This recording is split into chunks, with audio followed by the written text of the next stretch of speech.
Close your eyes, and let the noise of the present grow quiet. There is no hurry here. No loud voices. No crowded streets filled with wagons. Only the slow breath of the desert, the gentle movement of river water, and the soft glow of the first light touching ancient stone. Long before the sun becomes hot, before merchants unfold their woven cloths and before bakers fill the air with the smell of fresh bread, another day quietly begins beside the Nile. The world is still wrapped in cool morning air. A pale blue sky stretches above endless fields. Palm leaves barely move in a light breeze. Somewhere far away, a bird calls once before falling silent again. A narrow footpath follows the edge of an irrigation canal. The earth beneath it is packed firm by countless sandals that have crossed it over many years. Small houses made of mud brick rest close together. Their flat roofs still hold the coolness of the night. Inside them, families sleep beneath woven linen blankets, enjoying the last peaceful moments before another day of work. In one of these homes lives a man whose name will never appear on the walls of a temple. No great monument remembers him. No scribe writes of his life on fine sheets of papyrus. Yet his work quietly helps hundreds of people every single day. He is a cleaner of wells. His mornings begin earlier than almost anyone else. Before the village fully wakes, he opens his eyes to darkness that is slowly becoming gray. He does not need anyone to call him. His body has learned the rhythm of many years. The same hour. The same small movements. The same peaceful beginning. He sits up slowly upon a woven reed mat.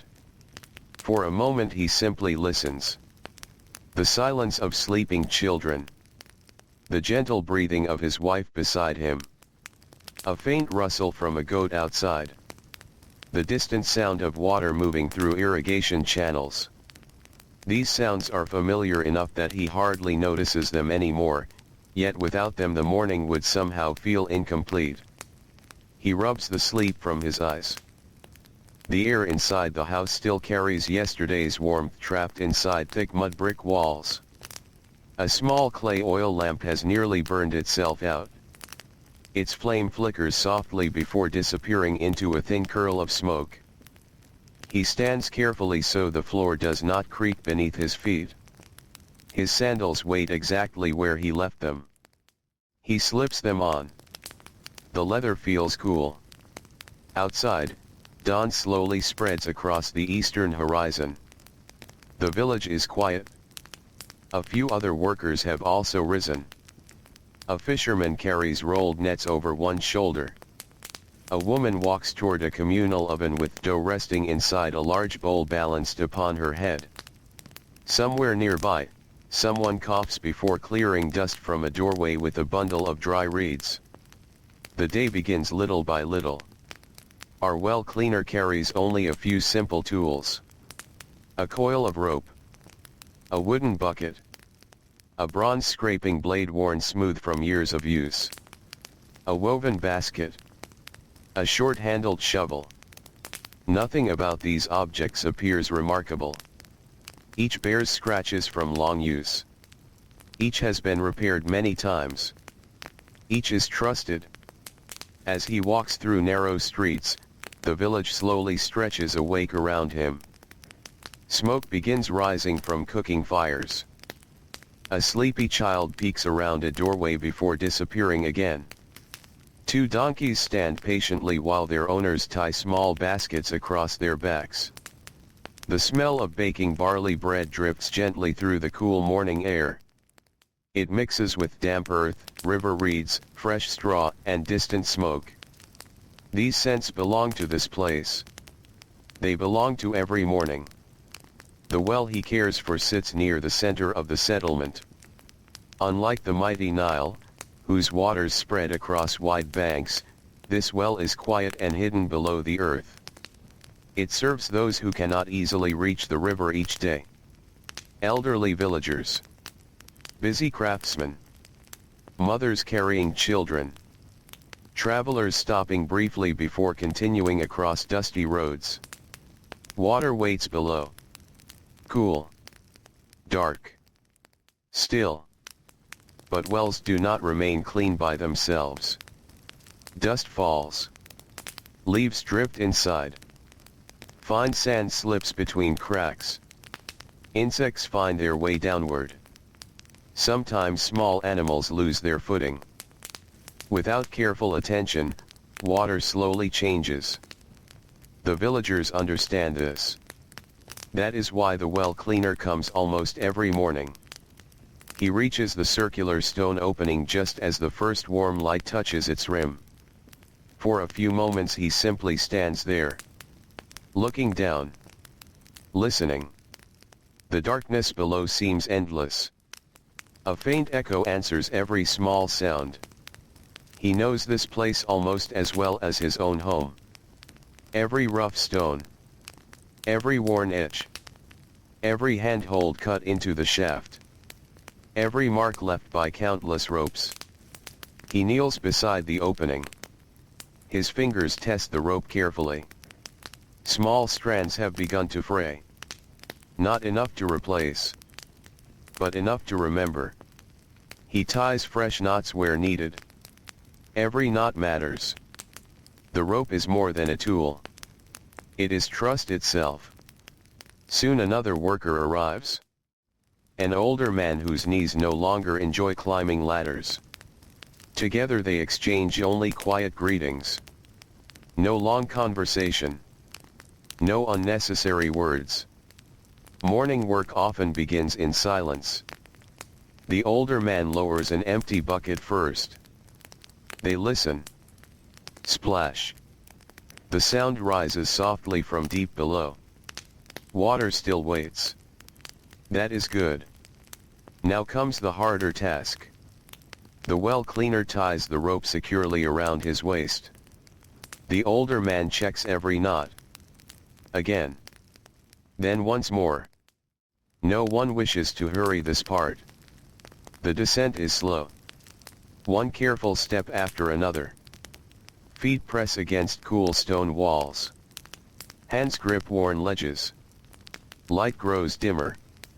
The circle of sky above becomes smaller with every movement downward. The air changes. Outside, the morning breeze carries warmth from open fields. Inside the well, cool dampness rests against the skin. The smell is different too. Wet earth. Stone. Minerals. Still water. Ancient silence. His breathing echoes gently around him. Tiny drops of moisture cling to rough walls. Some have rested there since yesterday. Others perhaps only moments. Time seems slower underground. At last his feet reach the bottom. He unties himself from the rope. Above him, the opening appears no larger than a small blue circle floating high overhead. The village sounds nearly disappear. Only faint footsteps. A distant donkey. Someone drawing another bucket. Everything else becomes quiet. He lights a small oil lamp. Its flame sends warm light dancing across uneven stone. Shadows move slowly. Nothing below rushes. Nothing demands speed. He begins his work. First he studies the water. Its surface is calm. A few floating leaves drift lazily toward one edge. Fine grains of sand have settled across the bottom. He removes the leaves carefully. Then bits of broken reed. A feather. Small twigs carried by wind. Nothing dramatic. Only ordinary things gathered over many days. Cleaning is rarely about one great task. It is many tiny tasks performed patiently. Again. And again. He fills the woven basket with debris. The basket rises upward on another rope. The older worker empties it before lowering it once more. They repeat this quiet rhythm many times. No hurry. No complaint. The motions have become almost peaceful. Soon he begins scraping mineral deposits from stones lining the lower walls. His bronze blade moves with slow, steady strokes. Tiny flakes fall softly. The sound is gentle. Stone against bronze. Scratch. Pause. Scratch. Pause. Each movement keeps the well strong. If left untouched for many seasons, rough buildup may loosen stones little by little. Prevention matters more than repair. He knows this from long experience. Nobody taught him with written instructions. His father cleaned wells before him.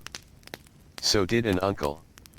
Knowledge passed through watching, listening, repeating. Hands remembering what words rarely explain. As morning brightens above, sunlight slowly reaches farther down the shaft. Thin beams of gold touch damp walls. The light shifts almost too slowly to notice. Dust floating through the air glows softly inside these narrow rays.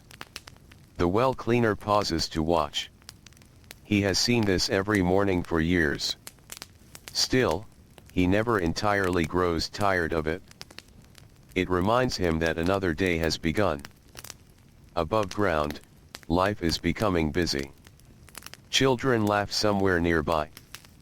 Potters shape wet clay upon spinning wheels. Builders carry limestone blocks toward another small construction. Women wash clothing beside canals.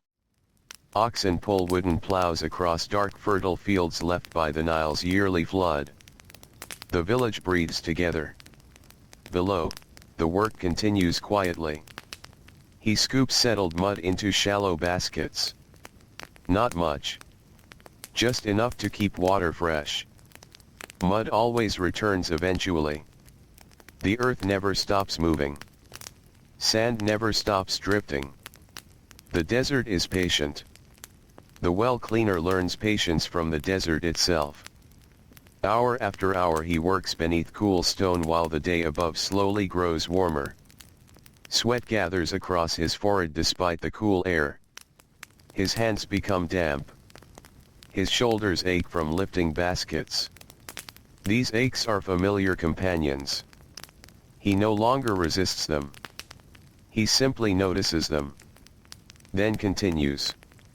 Sometimes he hums quietly. Not a song for performance. Just a simple melody remembered from childhood. It fills the darkness gently before fading into silence. The echo almost sounds like another worker singing from somewhere deeper below. But there is only him. And the lamp. And the water. At last the scraping is finished. The walls look cleaner. The stone feels smoother beneath his fingers. He lowers another empty bucket into the deepest part of the water. He draws it back carefully. He studies its clarity beneath the lamp. Clear enough. Fresh enough. Cool enough. He smiles very slightly. It is a small satisfaction. One that few people will ever notice. Later today dozens of villagers will draw water here. Most will never think about why it tastes clean.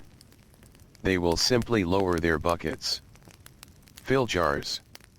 Carry them home. Life continues. Invisible work often makes ordinary life possible. The well cleaner understands this without needing anyone to say it aloud.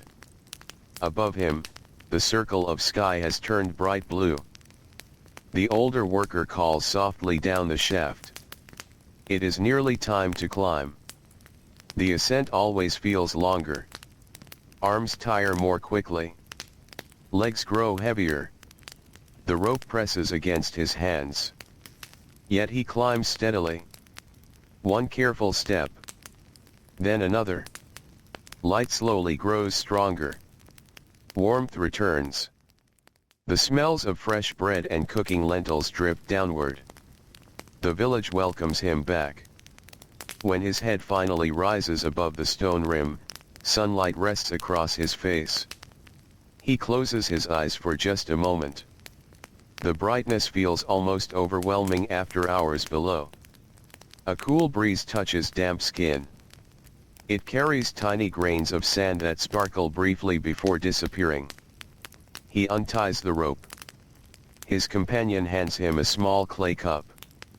Inside is cool water drawn from another nearby jar. He drinks slowly. Not because the cup is large. Because the moment itself deserves slowness. The water tastes clean. Simple. Refreshing. He smiles again. This time a little more openly. The older worker nods. Neither man speaks. Words are unnecessary. They both know the morning's work has gone well. Nearby, villagers begin arriving. One woman lowers her bucket while balancing a sleeping baby against her shoulder. A young boy waits patiently beside her with two empty jars. An elderly farmer leans upon a walking stick while watching the rope descend into darkness. Nobody offers applause. Nobody gathers in celebration. Yet each person depends upon what has quietly happened below their feet. The well cleaner steps aside. His place is not at the center. It never has been. He gathers his tools carefully. Each one is cleaned before being placed back inside the woven basket. Bronze blade. Short shovel. Lamp. Rope. Nothing is left scattered. Tomorrow they will be needed once again. The rhythm of work rarely changes. That steady rhythm, more than anything else, shapes the days of ancient Egypt. Not the passing of kings. Not the raising of monuments. But the quiet return of ordinary labor with every sunrise. And so, with the first half of the morning now gently unfolding, the well cleaner begins walking slowly back through the village, while the warm desert breeze carries the scent of bread, river reeds, and sun-warmed earth through streets that have awakened once again. The village has fully awakened now, though nothing about its morning feels hurried. The pace of life follows the steady rhythm of the Nile, not the quick beat of excitement. People move because there is work to do, not because there is reason to rush. Sandals brush softly over packed earth. Wooden doors open one after another. Clay jars are lifted, baskets are carried, and the warm light of the rising sun settles gently across every roof of mud brick. The well cleaner walks home with slow, even steps. His woven basket rests comfortably against his shoulder. The tools inside shift only slightly with each movement. The rope, carefully coiled after the morning's work, hangs neatly from one side. Years of carrying these same things have taught his body exactly how to balance the weight. He knows every bend in these narrow streets. There is the small courtyard where children often gather after their chores are finished. At this early hour it is still quiet. A few chickens scratch at the dry ground, searching patiently for scattered grains. There is the potter's workshop, already alive with careful hands. A young apprentice kneads wet clay while an older craftsman shapes a broad storage jar upon a spinning wheel. The wheel turns slowly beneath practiced fingers. The soft sound of wet clay being pressed into shape is almost as calming as the flow of water itself. The well cleaner pauses for a moment. Not because he must. Simply because he enjoys watching work done well. The potter notices him and offers a small nod. No greeting is spoken aloud. Both men understand one another. Each spends long hours caring for things that other people use every day. One shapes jars that hold grain, oil, and water. The other protects the clean water placed inside them. Their work is different. Their patience is the same. The well cleaner continues onward. The air grows warmer little by little. Long shadows begin shrinking as the sun climbs higher above the eastern fields. Palm trees sway gently. Date clusters hang beneath broad green leaves. A pair of white birds glide low above an irrigation canal before settling near the water's edge. The canal itself moves quietly. Its surface carries tiny reflections of blue sky and green reeds. Small fish disturb the water now and then, sending soft circles outward before disappearing once more. A fisherman kneels beside the bank repairing a torn section of net. His fingers move slowly through the woven cords. Thread after thread. Knot after knot. He does not appear impatient. Fishing nets, like wells, reward careful attention. The well cleaner watches only briefly before moving on. Soon he reaches his home. Its walls are thick enough to hold some of the night's coolness even after sunrise. The doorway is low. He ducks his head automatically as he enters. Inside, his wife has already prepared a simple morning meal. The smell reaches him first. Fresh barley bread. Mashed beans mixed with herbs. A few onions. Small pieces of soft white cheese. Nothing lavish. Nothing rare. Only food that gives strength for another day. Their youngest child is already awake. The little boy sits cross-legged upon a reed mat, carefully breaking pieces from a warm loaf of bread. He smiles shyly when his father enters. The well cleaner smiles back. He sets down his basket. His wife pours water into a small clay cup. Not from the well he has just cleaned. That water is for the village. Their own household keeps water collected the previous evening inside sealed jars resting against the coolest wall of the house. He drinks slowly. Cool water always feels different after several hours spent below the earth. The first swallow eases the dryness in his throat. The second seems to wash away the smell of damp stone that still lingers beneath his nose. His wife studies his hands. Tiny scratches cover his fingers. His palms are rough. His nails hold traces of fine gray stone dust despite careful washing. She has seen these hands every morning for many years. They tell the story of his work better than words ever could. Without speaking, she places a small bowl of scented oil beside him. He rubs a little into his palms. The oil softens cracked skin. Its gentle fragrance comes from herbs gathered beside the river weeks before. The scent is faint, almost hidden beneath the smell of fresh bread. For a few quiet moments the family simply eats together. Outside, voices drift through the open doorway. A donkey brays. Someone laughs softly. A wooden cart rolls across uneven ground. Life continues all around them. Yet inside the house everything feels calm. Their meal is not rushed. The well cleaner tears bread into small pieces, dipping each one into the mashed beans. His children eat in peaceful silence, still sleepy from the early hour. The youngest asks where he worked today. His father answers simply, "The village well." The boy nods as though this is the most ordinary answer in the world. Because to him, it is. He has never known a village without clean water. He has never imagined who might keep it that way until now. Perhaps one day he too will learn. Or perhaps he will choose another trade. No one knows. The future arrives quietly, one season at a time. When breakfast is finished, the family begins the small tasks that fill every ordinary morning. His wife sweeps the floor with bundled reeds. The children gather empty baskets. One prepares to visit the communal oven with more dough. Another carries grain to be ground.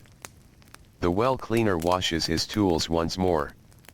Even though they were cleaned before leaving the well, he believes they deserve another careful inspection. The bronze blade catches the sunlight streaming through the doorway. Its edge has grown slightly dull. Not enough to stop working, but enough to notice.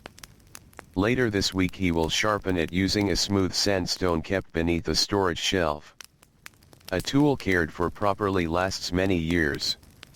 Neglect shortens every useful thing. The same is true of wells. The same is true of houses. Perhaps even of people. Outside, the village grows steadily louder. Not noisy. Simply alive. Children begin carrying water jars balanced carefully upon their heads. Women exchange greetings while preparing vegetables beside shaded courtyards. A pair of young men lead oxen toward distant fields where irrigation channels must be opened before midday.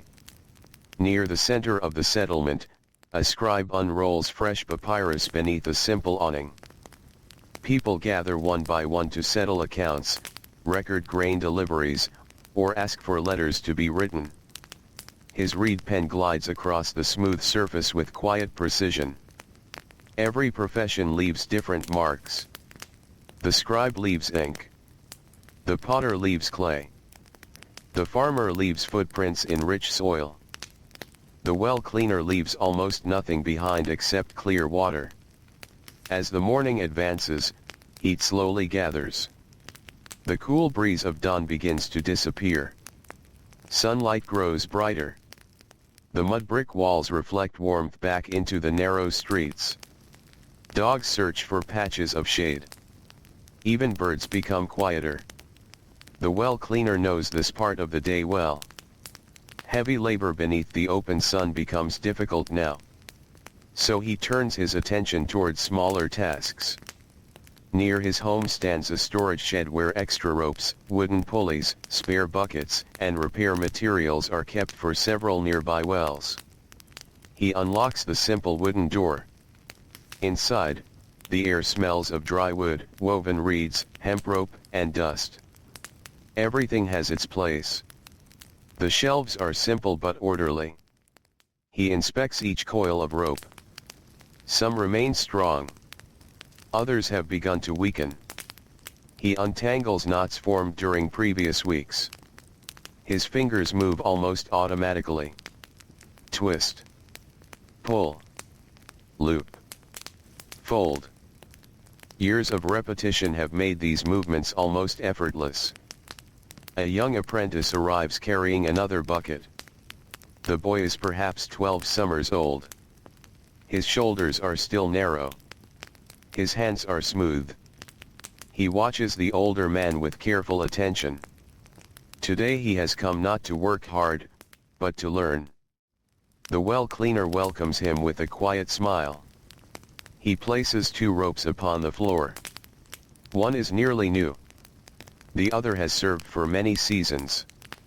Without speaking at first, he invites the boy to touch both. The apprentice runs his fingers along each rope. The older rope feels rough. Fibers have begun separating. Tiny cracks appear where moisture and sunlight have slowly weakened it. Listen with your hands, the well cleaner finally says. The boy looks puzzled. He repeats the words more softly. Your eyes see much. Your hands see more. The apprentice nods. Together they spend the next hour examining ropes, buckets, wooden handles, bronze hooks, and leather bindings. The lesson is slow. No one rushes through it. The well cleaner remembers learning these same things from his own father many years ago. There had been no written instructions then. Only patient demonstrations. The older hands worked. The younger hands copied. Knowledge passed gently between generations like water flowing through quiet channels. By late morning the apprentice helps sand rough edges from a new wooden bucket. The fresh wood smells sweet beneath the scraping stone. Thin curls fall softly onto the floor. Sunlight enters through the doorway in narrow beams, illuminating tiny dust particles drifting through still air. The workshop becomes peaceful enough that even silence seems to have settled down to rest. Now and then voices pass outside. Merchants calling softly. Children laughing. Goats wandering through nearby alleys.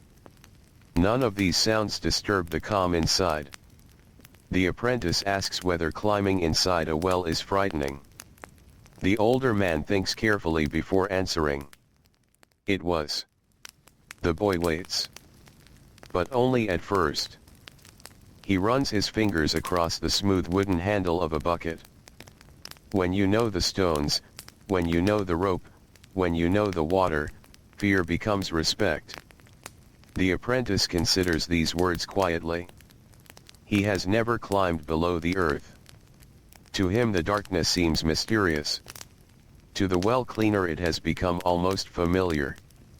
Like entering an old friend's home. The conversation fades. Both return to their work. Outside, the sun reaches its highest place in the sky. Heat settles over the village like a heavy woven blanket. Even the wind seems to pause. Many workers now seek shade. Builders rest beside unfinished walls. Farmers drink water beneath date palms. Boatmen tie their small vessels along quiet stretches of riverbank while sharing simple meals of bread, onions, and dried fish. The well cleaner closes the storage shed. His morning has been long. His body reminds him of every climb, every lifted basket, every scraped stone. His shoulders ache pleasantly. His hands feel heavy. These are familiar companions. He does not resent them. They are simply part of another ordinary day beside the Nile. As he begins the slow walk home for the midday meal, the village rests beneath the bright Egyptian sun, while somewhere beneath the stone-lined well, cool clear water waits patiently in the quiet darkness, untouched by the heat above, ready for every thirsty hand that will come before evening. The sun now stands high above the village, filling the sky with a clear white light that seems to wash every color with warmth. The shadows beneath the date palms have grown small. The stone paths hold the heat of the morning, and each step across them reminds every traveler that the middle of the day has arrived. The well cleaner walks slowly toward his home. There is no need to hurry. The busiest work of the morning has already been done. The well is clean. The ropes have been checked. The tools have been cared for. Now the village itself settles into a quieter rhythm, one that comes every day as surely as sunrise. Many doors remain open to welcome the faintest breeze. The breeze is gentle today. It carries the smell of baked bread, warm earth, crushed herbs, and the distant sweetness of ripe dates drying in woven baskets. Somewhere nearby, onions are roasting over a small clay oven. The scent drifts through the narrow streets before disappearing into the bright air. The well cleaner passes two builders resting beneath a simple shade made from woven reeds stretched between wooden poles. Their work has paused. Large limestone blocks wait quietly beside them. The men sit upon low stones, sharing bread and cool water from a clay jar wrapped in damp cloth to keep it fresh. Neither man speaks very much. The silence feels comfortable. Long mornings of heavy labor often leave little desire for conversation. One of them raises a hand in greeting. The well cleaner returns the gesture with a small smile. Everyone understands the value of rest beneath the midday sun. He continues toward home. The walls of the houses seem almost golden beneath the strong light. Tiny cracks in the dried mud bricks catch narrow shadows. A cat sleeps upon a flat rooftop, completely still except for the slow rise and fall of its breathing. Even the birds have become quieter. Only an occasional flutter of wings breaks the stillness. Inside his home, the air is pleasantly cool compared to the heat outside. The thick walls have done their quiet work throughout the morning, holding back much of the sun's warmth. His wife has spread a woven mat near the doorway where a little breeze can still reach them. Their meal is simple. Fresh bread once again. Lentils slowly cooked with garlic and herbs. Slices of cucumber. A handful of ripe figs gathered earlier in the week. There is also a small bowl of salted fish from the Nile, enough for everyone to share without anyone taking too much. The family gathers together. The children have returned from their morning errands. The older one helped grind grain with a neighbor. The younger carried water jars only a short distance before becoming tired. His small shoulders are still learning the weight of everyday life. The father listens as his children quietly describe their morning. He asks only gentle questions. Did the millstone turn smoothly? Was the grain dry enough? Did the baker have enough firewood? These are ordinary questions. Yet ordinary things shape ordinary lives. The children answer between bites of bread. Their voices remain soft. No one speaks over another. Outside, the heat encourages calmness. Even laughter seems slower beneath the afternoon sun. When the meal is finished, everyone washes their hands with a little water poured carefully from a narrow-necked clay jar. Not a drop is wasted. Water is respected. Every cup has been carried. Every jar has been filled by someone's effort. The well cleaner understands this more deeply than most. He dries his hands upon a linen cloth woven many years before by his wife's mother. The cloth has become softer with time. Its edges have been repaired several times. Like many things inside the house, it has served quietly for years. His youngest child curls up upon the reed mat almost immediately. The warmth of the day and the full stomach invite sleep. Within moments, slow breathing fills the room. The older child leans against the wall with a small wooden carving that he has been shaping from a piece of acacia. Tiny curls of wood collect beside his feet. His mother threads linen fibers together, repairing a worn basket whose handle has begun to loosen. Each member of the family finds a peaceful task. The well cleaner steps outside into the shaded courtyard. A broad sycamore fig tree spreads its branches above part of the yard. Its leaves whisper softly whenever the breeze returns. He sits beneath its shade. For the first time today, there is nothing that must be done immediately. This quiet hour belongs to rest. He stretches his tired legs before him. The muscles in his calves still remember climbing out of the well that morning. His shoulders carry the pleasant heaviness that follows honest work. He closes his eyes. Not to sleep deeply. Only to let his body grow still. Nearby, bees move lazily among small flowering plants. A dove lands upon the courtyard wall, coos once, then settles comfortably. Somewhere beyond the neighboring houses, a donkey shakes its harness, causing small bronze bells to ring softly. The sounds rise and fade without disturbing the peaceful afternoon. As he rests, memories drift gently through his thoughts. He remembers being a small boy walking beside his father before sunrise. His father's rope had seemed impossibly heavy then. The bronze scraper had looked large enough to belong to a giant. He had watched quietly while his father checked every knot with careful fingers.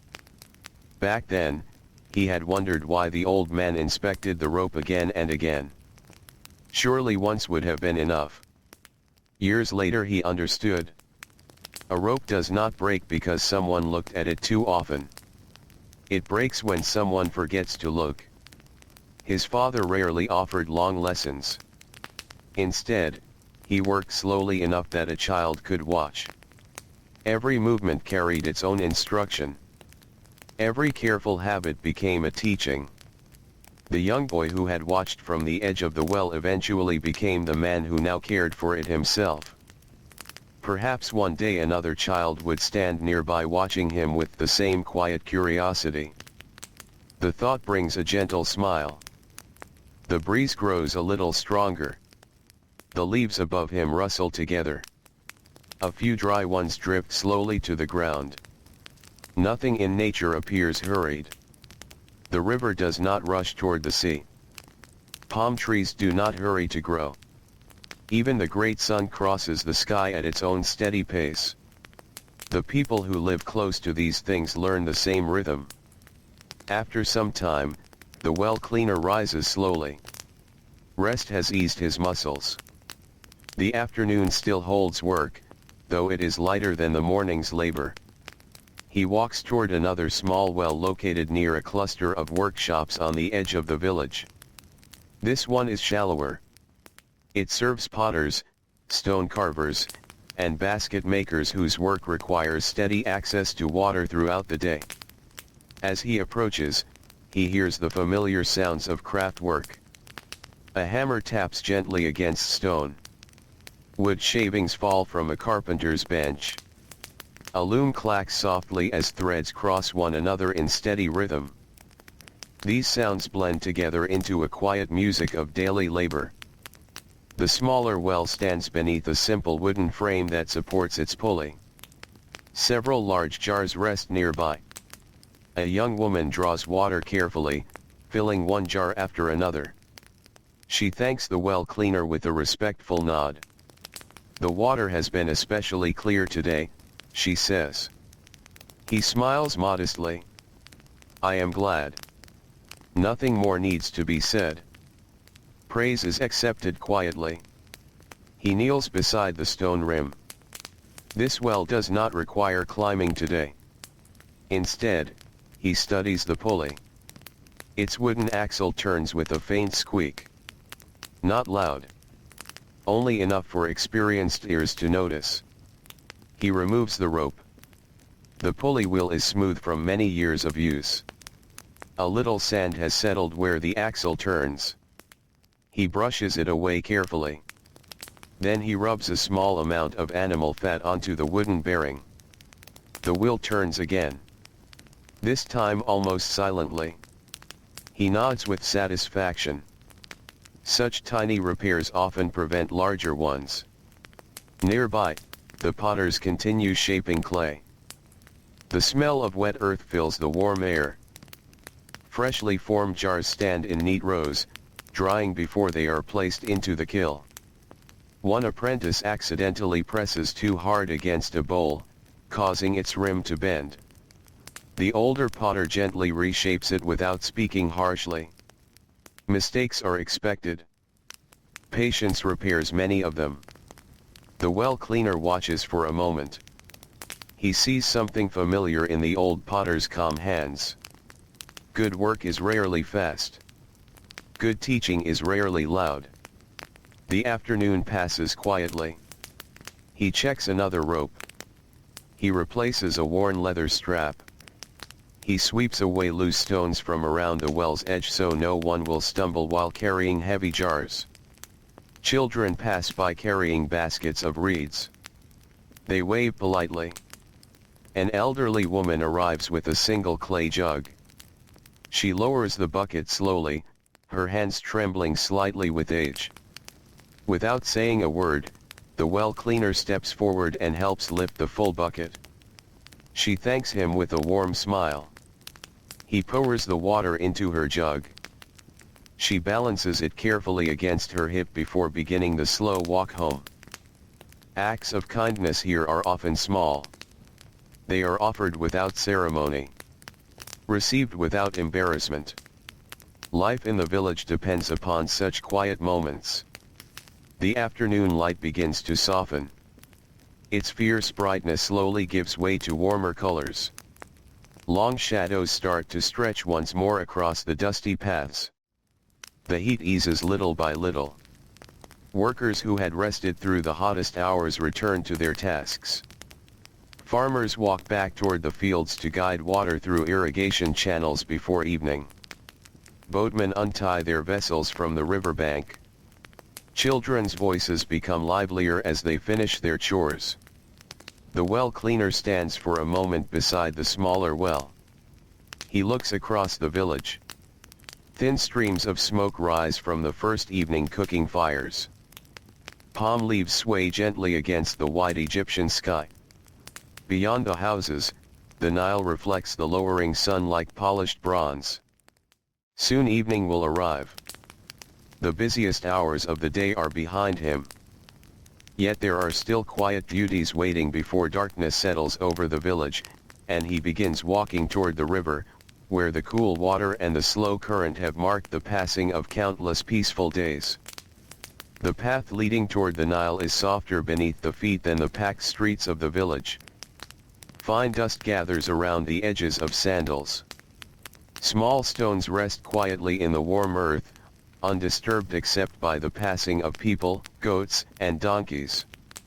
The well cleaner walks at an easy pace, feeling the long afternoon slowly changing into evening. The light is different now. The sharp brightness of midday has faded. The sun still hangs above the western horizon, but its warmth has softened. The fields glow with gentle shades of gold. Date palms cast long shadows over irrigation channels. The breeze, which had almost disappeared during the hottest hours, returns little by little. It carries the smell of river water. Cool. Fresh. A little sweet with the scent of reeds. This is a familiar smell, one that has drifted through Egypt for thousands of years. As he walks, he passes fields where farmers guide water into narrow channels cut through dark soil. The earth here is rich because of the Nile. Long ago, the river spread across these lands during the flood season, leaving behind a farmer stands ankle deep in wet earth, using a simple wooden tool to open one channel and close another. Water flows gently where it is needed. Nothing is hurried.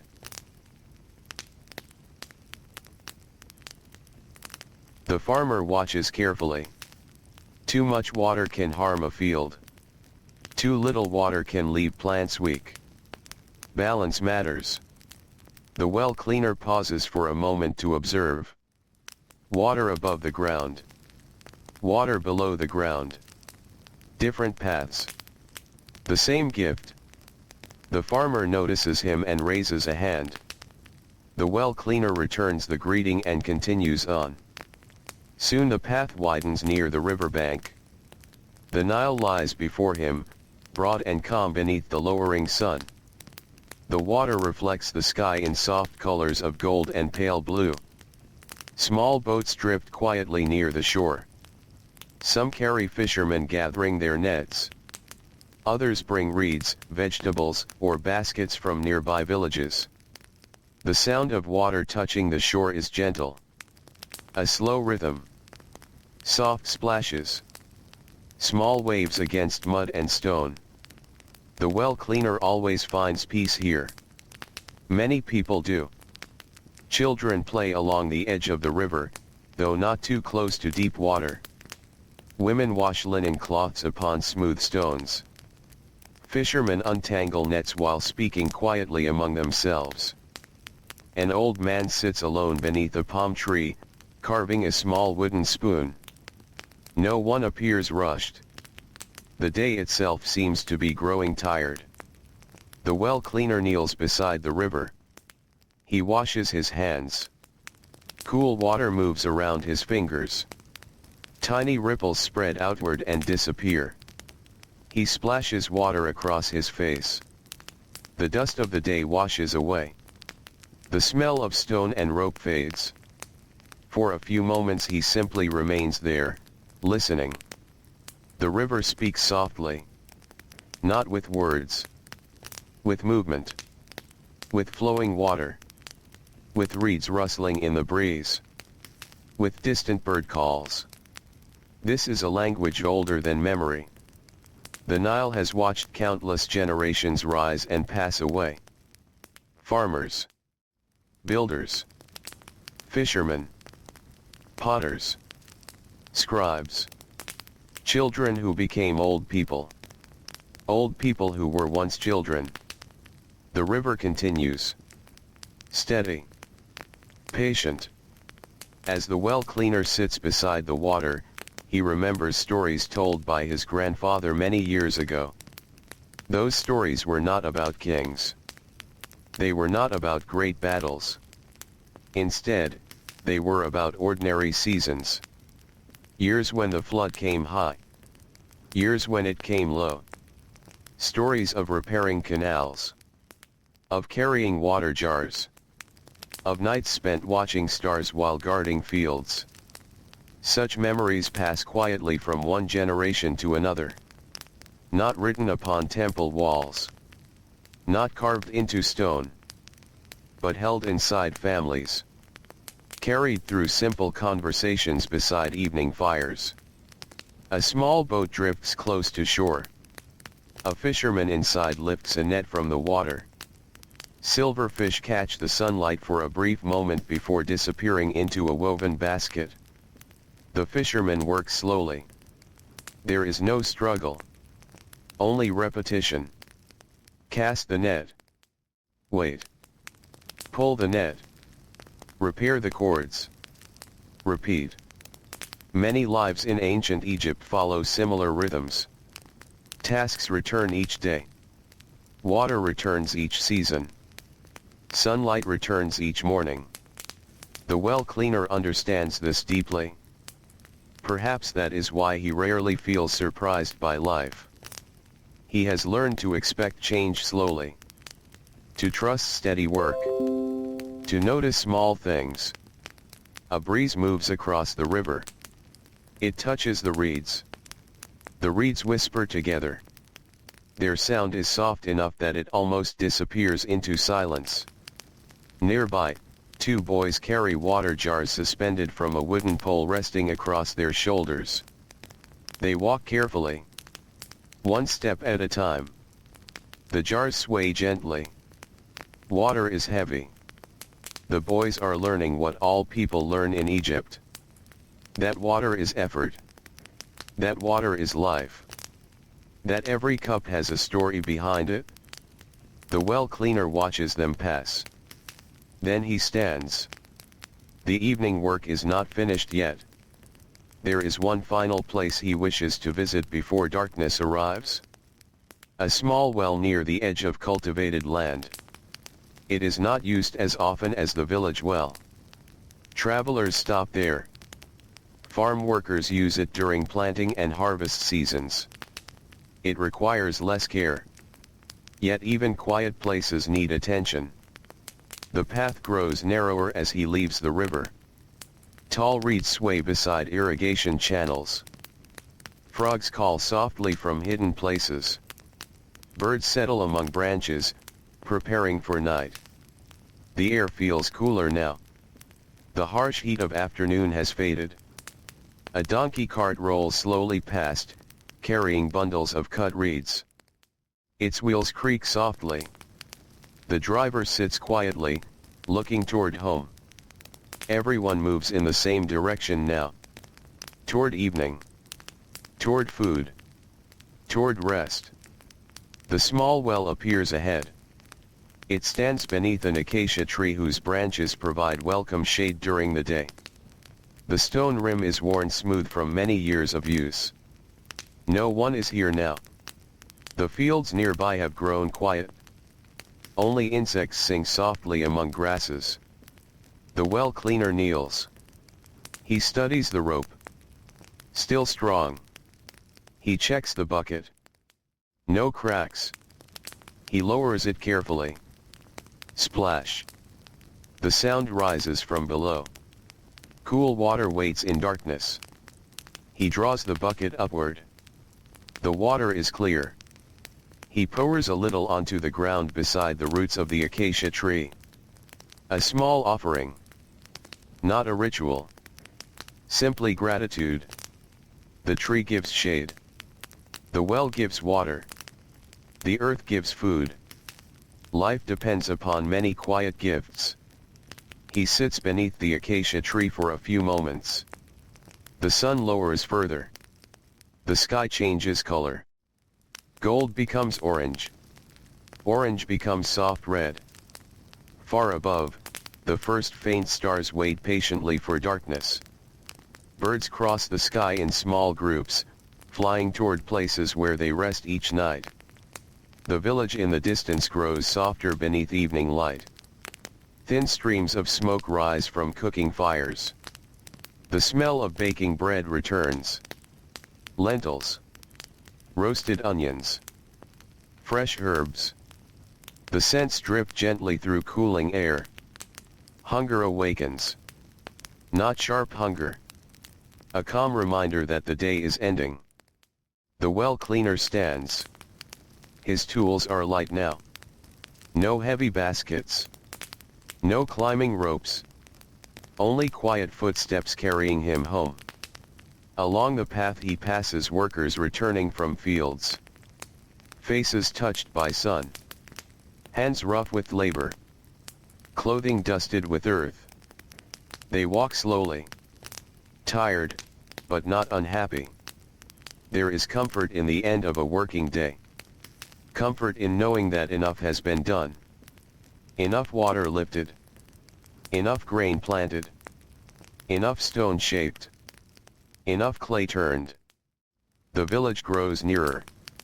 Children's voices drip through the air.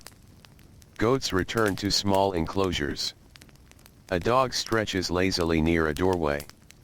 The sky above Egypt deepens toward purple and blue.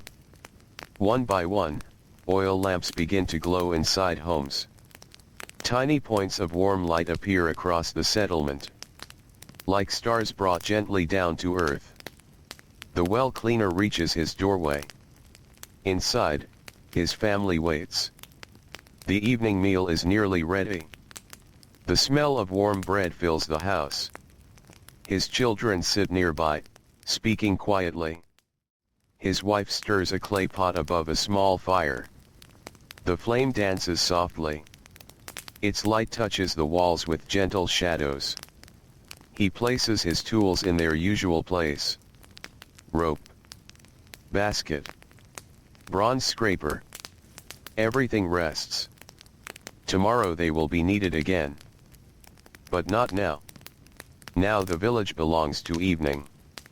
And beyond the mud brick walls, beneath the first stars of night, the wells of ancient Egypt sit quietly in the darkness, holding cool water below the earth while warm lamps glow above, and the slow, peaceful rhythm of another ordinary day continues beside the timeless Nile.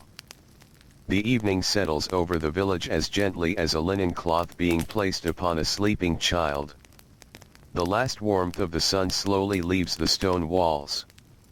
The bright colors of the day soften into quiet shades of amber, violet, and deep blue. Above the western horizon, a thin band of golden light lingers for a little while before slowly fading into the coming night. Inside the well cleaner's home, the small cooking fire crackles softly. Its flame is steady. Not large. Just enough to warm the evening meal.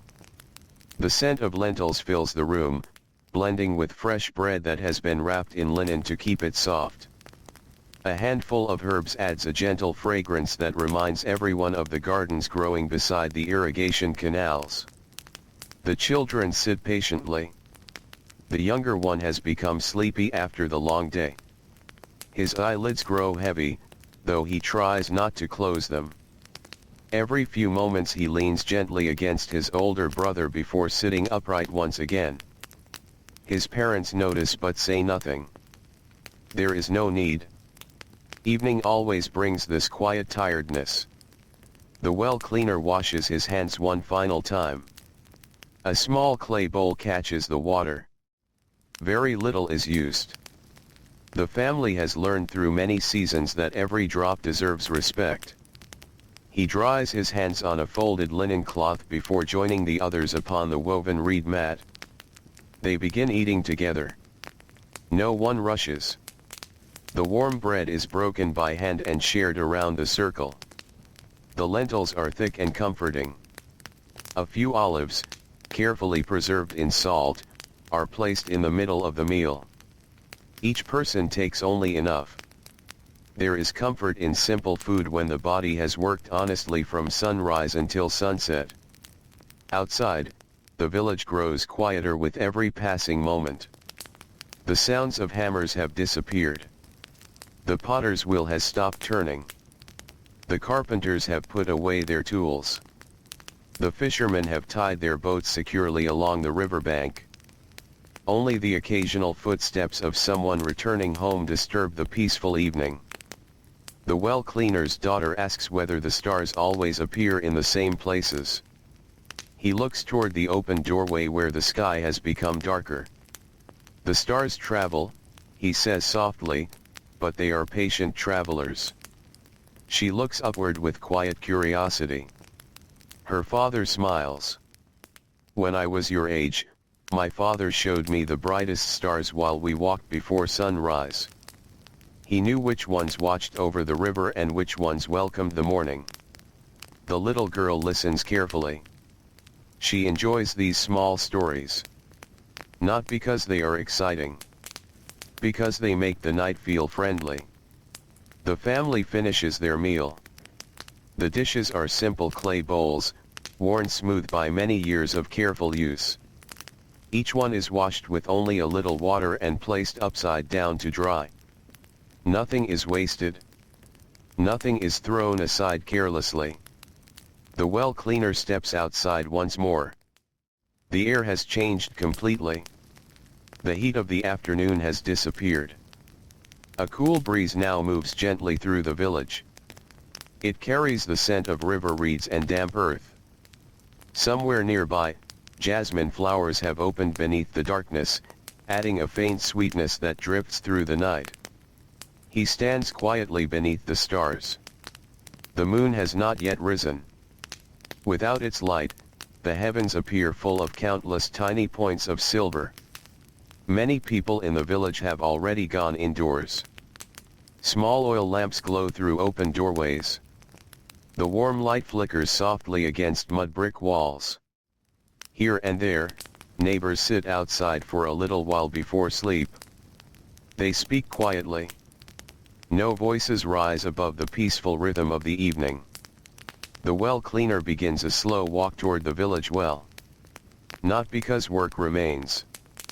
Only because he has visited it every evening for as long as he can remember. The streets feel different at night. The same houses stand where they always have. The same paths lead from one courtyard to another. Yet darkness softens every shape. The village becomes calm in a way that daylight never allows. He reaches the stone circle surrounding the well. It rests silently beneath the stars. The rope has been secured. The bucket hangs neatly beside the opening. Everything is ready for tomorrow. He places one hand upon the smooth stone rim. Even after sunset, it still holds a little warmth from the day's sunlight. He looks down. The darkness inside the shaft is complete now. No lamp burns below. No sunlight reaches the water. Far beneath the earth, the cool water waits without complaint. It does not know whether it is day or night. It simply remains. Patient. Still. Reliable. The well cleaner has often thought that people could learn much from a well. It gives without speaking. It serves without asking for praise. It waits quietly until someone arrives with an empty bucket. Perhaps that is enough. Perhaps quiet usefulness is its own reward. A soft breeze passes over the opening. It carries cooler air upward from the depths below. The well cleaner breathes deeply. The smell is familiar. Stone. Water. Earth. The scent has followed him through most of his life. He cannot imagine another trade. His father once stood here in the same evening light. His grandfather before him. Their hands had rested upon this very stone. Their footsteps had worn these paths smooth. The thought does not make him sad. Instead, it fills him with quiet gratitude. Many people search for greatness. His family has always searched for steadiness. There is peace in that. As he turns toward home once more, the village grows even quieter. One by one, lamps are gently extinguished. Darkness spreads slowly across the rooftops. Only the stars remain bright. A dog curls itself beside a doorway. Goats settle upon beds of straw. The last donkey stops shifting its weight and grows still. Somewhere far beyond the village, a night bird calls once across the open fields. Its voice fades into silence. The well cleaner walks beneath a sky that seems endless. His sandals make almost no sound upon the packed earth. The familiar path requires no thought. His feet have remembered it for many years. As he passes the baker's oven, now cold after a long day of work, he notices the lingering smell of bread baked that morning. It mixes gently with the cool night air. Nearby, bundles of firewood wait for tomorrow. Clay jars stand in orderly rows beside a courtyard wall. A loom rests silently until dawn. Every tool sleeps. Every workshop rests. Tomorrow, they will awaken together with the first birds. When he reaches his doorway, his children are already asleep. The younger one has rolled halfway across the reed mat, one small hand still holding the corner of a linen blanket. His older brother sleeps more neatly, his breathing slow and even. Their mother adjusts the blanket over both of them before smiling quietly at her husband. No words are needed. The day has been full. The work has been honest. That is enough. The well cleaner places his bronze scraper beside the coiled rope. The bucket rests against the wall. The lamp is trimmed and filled with fresh oil so it will be ready before dawn. These final tasks are performed slowly. Almost like a familiar evening prayer. Preparation for tomorrow begins before today has fully ended. At last he lies down upon the woven reed mat. The mud-brick walls hold the coolness of the evening. Outside, the breeze continues to wander softly through the village.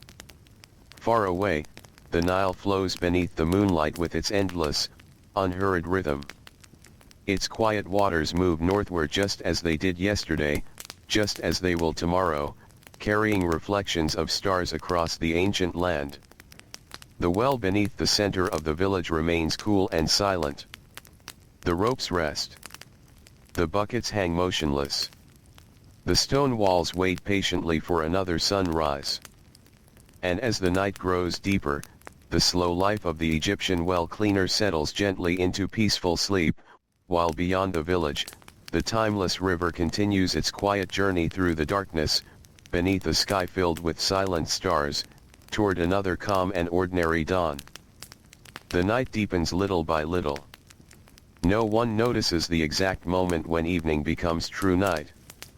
It happens as gently as a lamp growing dim before fresh oil is added. One shade of darkness quietly gives way to another until the village rests beneath a sky filled with countless stars. Inside the well cleaner's home, everyone sleeps. The small oil lamp has long since been extinguished.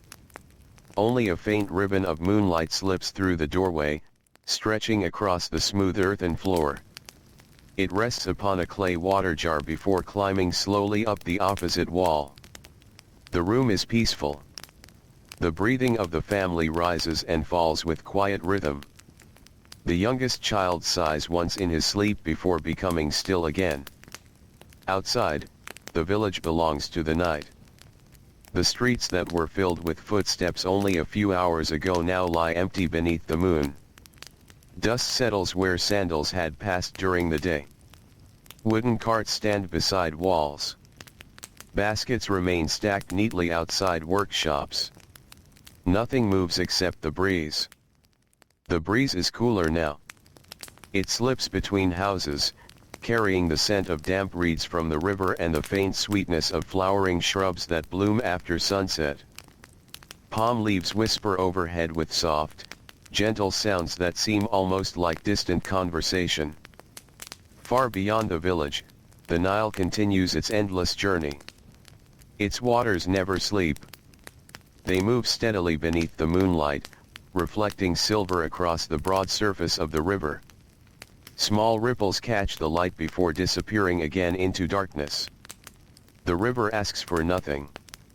It simply continues. Many people in Egypt have learned to live the same way. The well cleaner sleeps deeply. His hands, rough from years of climbing ropes and scraping stone, finally rest without effort.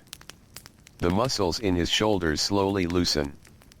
The tiredness gathered throughout the day quietly leaves his body. His dreams are simple. He does not dream of palaces. He does not dream of treasure. Instead, his sleeping mind returns to familiar places. He walks beside the Nile as a young boy. His father walks ahead carrying a coil of rope across one shoulder. The morning air is cool. Birds call softly from the reeds. The sky glows pale before sunrise. In the dream, his father is young again. His steps are steady. His back is straight. The bronze scraper hanging from his belt shines in the early light. The boy hurries to keep up. Sometimes he must take 2 quick steps for every one taken by his father. Neither of them speaks very much. There is comfort in quiet company. They reach the village well together. The father kneels beside the stone rim and places one weathered hand upon it. He closes his eyes for just a moment. Not in ceremony. Simply in greeting. The boy watches carefully. Children notice more than adults often realize. Years later, without thinking, he will make that same small gesture every morning. Some habits are learned so gently that no one remembers the day they began. The dream shifts. Now the boy stands inside the well for the first time. The walls seem impossibly tall. The opening above looks small and bright. Every sound echoes. His father's voice comes softly from above. Do not fight the rope. The words are calm. The rope wishes to help you. The boy grips it tightly. Too tightly. His hands ache. Again his father speaks. Trust your feet. The stone will hold you. The boy places one sandal carefully against the wall. Then another. Little by little, his fear becomes smaller. Not because the well has changed. Because he has. The dream fades as gently as mist lifting from water. The night continues. Outside, another man is awake. He is the village watchman. His work begins when most others have already gone to sleep. He walks slowly through the streets carrying a small oil lamp. Its warm glow reaches only a few steps ahead. Beyond that circle of light, the village rests quietly beneath the stars. The watchman passes the baker's oven. Cold now. He passes the potter's workshop. Silent. He passes the well. Everything is exactly as it should be. He pauses beside it. His lamp reflects faintly upon the smooth stone rim. He listens. Nothing. Only cool air rising gently from below. He smiles. A quiet well is a healthy well. The watchman continues his rounds.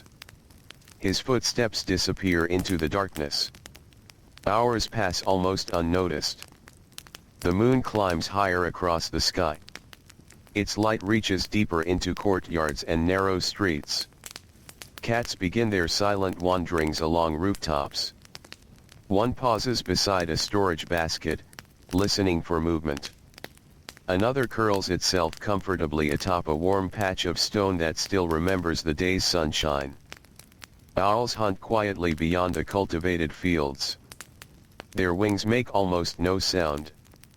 Only now and then does a distant call drift across the sleeping countryside. Beyond the village, the fields rest. The barley moves gently whenever the breeze returns. Flax plants stand quietly beneath the moon. Irrigation channels reflect narrow ribbons of silver light. Tomorrow these fields will once again fill with farmers. Today they belong to the night. Near the riverbank, several fishing boats remain tied to wooden posts. Their ropes creak softly as the water rises and falls against them. The nets have been folded neatly.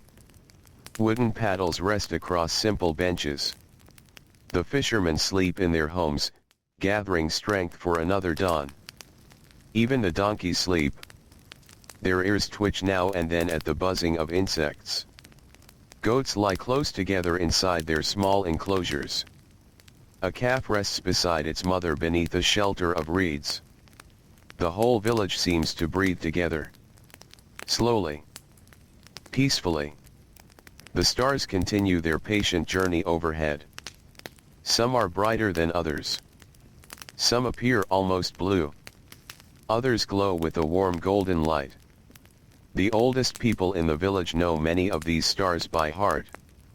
They have watched them since childhood. They know which ones rise first. Which ones disappear before dawn. Which ones stand above the river during planting season. The sky itself has become another calendar. Another companion. Another quiet guide.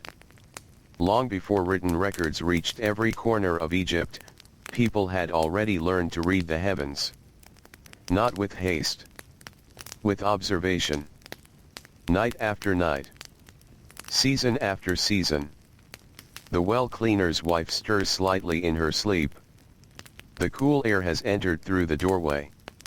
Without fully waking, she reaches for the linen blanket and pulls it a little higher over the youngest child. The movement is gentle. Almost automatic. Then stillness returns once more. The hours before dawn are often the quietest of all. Even the breeze slows. The insects grow silent. For a little while, it seems as though the whole world is resting. Then, almost too softly to notice, change begins again. Far to the east, the darkness loses just a little of its depth. The stars nearest the horizon become faint. Not gone. Only quieter. A single bird wakes before all the others. Its call is short. Gentle. It waits. Several moments later, another bird answers from a distant palm tree. The village remains asleep. But morning has already begun its slow approach. The Nile reflects the first hint of pale light. The river has traveled through another peaceful night without stopping. Its waters continue onward, carrying coolness through fields, canals, villages, and quiet wells. Inside the well cleaner's home, he has not yet opened his eyes. But his breathing has changed. The deep rhythm of sleep becomes a little lighter. His body has sensed what the sky has not yet fully revealed. Another day is almost here. Soon he will rise from the reed mat. Soon he will place his sandals upon the cool floor. Soon his hands will reach once more for the familiar rope, the trusted bronze scraper, and the woven basket waiting patiently against the wall. The wells have rested through the night. The water below the earth remains cool and still. The stone walls have held their silence. And with the first pale colors of dawn quietly returning over ancient Egypt, another calm and ordinary day prepares to unfold, one careful step at a time, beside the timeless waters of the Nile. Before the sun appears above the eastern horizon, the world seems to pause. The darkness has not completely disappeared. The light has not fully arrived. For a little while, both night and morning share the sky together. The stars closest to the west remain bright, while those above the eastern fields slowly fade into the pale blue of approaching dawn. The air is cool. Perhaps it is the coolest it will be all day. A gentle breeze drifts across the Nile and wanders through the village, slipping between mudbrick homes and narrow lanes. It carries the clean scent of river water, damp reeds, and the faint fragrance of earth that rested beneath the night. Inside the well cleaner's home, the silence slowly begins to change.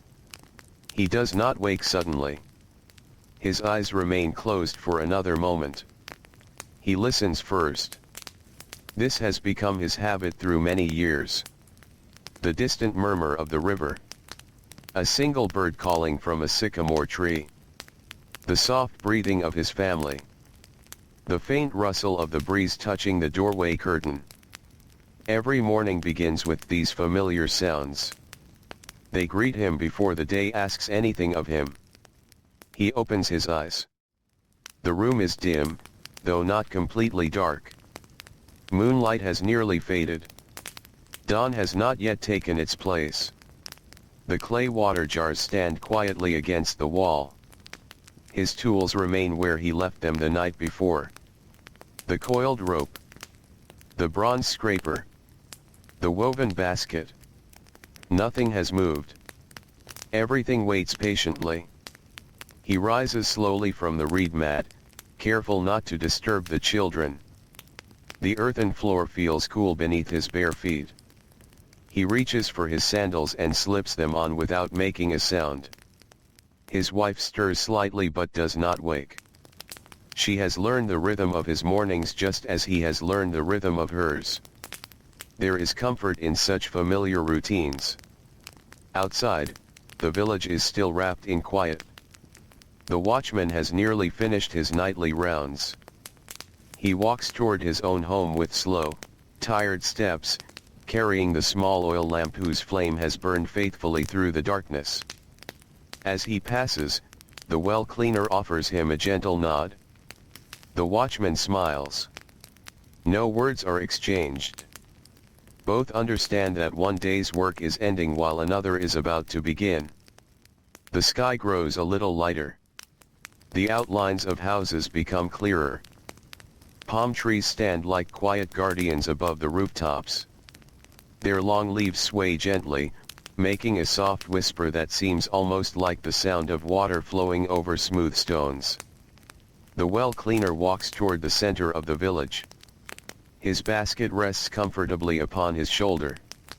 The bronze scraper makes the faintest sound against the wooden handle of the shovel inside. It is a familiar music. One he has heard almost every morning of his adult life. As he walks, he notices tiny changes that happen before most people wake. A baker opens the door of his oven. He kneels to arrange dry acacia wood inside before striking flint against stone.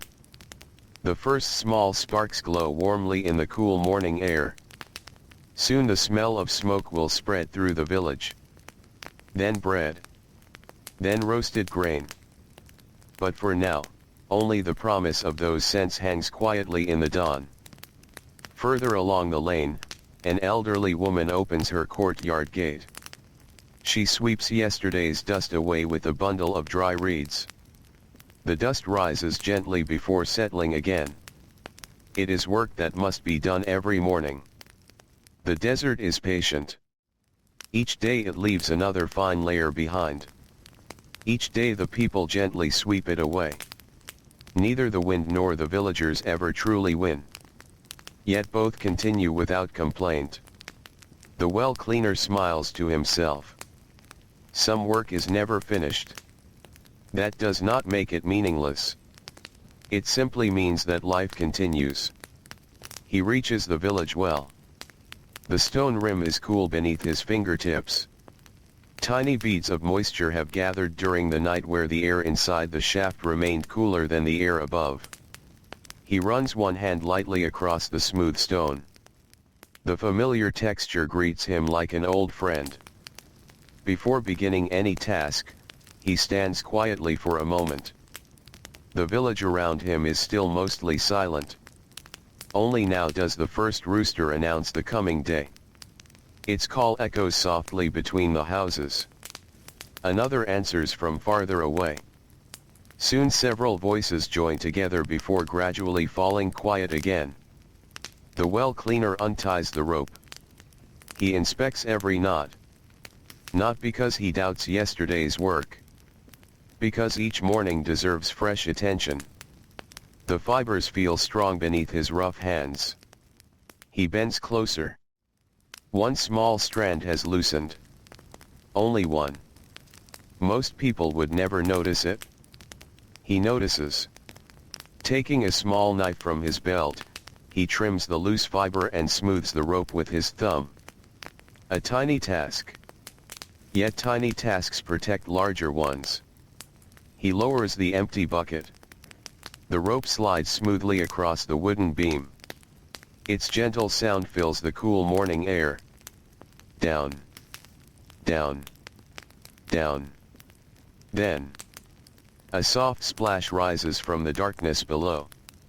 The sound is always comforting. It tells him the water remains where it should be. He draws the bucket upward. The water sparkles faintly in the growing light. He studies its surface. Still clear. Still cool. Still fresh. A leaf floats quietly near one edge. He removes it before pouring the water into a waiting clay jar that stands nearby. Soon others will come to fill their own containers. He likes the first bucket of every morning to be clean. As he works, another familiar figure approaches. It is the young apprentice who visited the storage shed the previous day. The boy carries a much smaller basket than the older man. Inside are cloths, a small wooden brush, and a fresh coil of thin rope. He looks eager, though he tries not to show it too plainly. "Good morning," he says softly. The well cleaner smiles. "Good morning." The boy looks toward the well. "May I help today?" The older man nods. "You may watch first." The apprentice seems slightly disappointed, but he says nothing. The well cleaner notices. He remembers feeling exactly the same when he was young. Every child wishes to begin with the important work. Very few understand that careful watching is also work. He hands the boy the wooden brush. "Clean the stone." The apprentice blinks. "Only the stone. Only the stone." The boy kneels and begins brushing dust away from the rim of the well. At first, he moves quickly. The well cleaner watches without interrupting. Soon the brush skips over several small patches of dirt. The older man gently places a hand upon the boy's shoulder. Slowly. The apprentice nods. He begins again.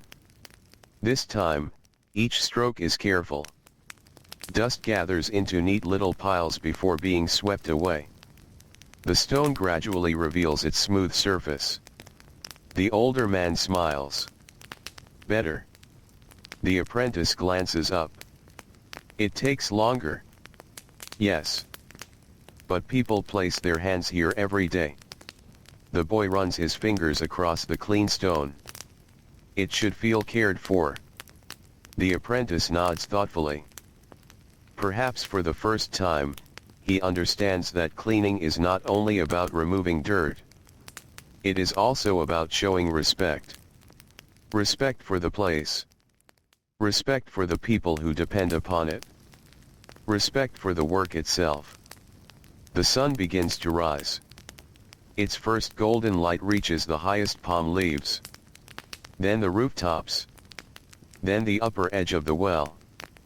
Birdsong grows stronger. Smoke rises from the baker's oven. The smell of fresh bread drifts through the cool morning air.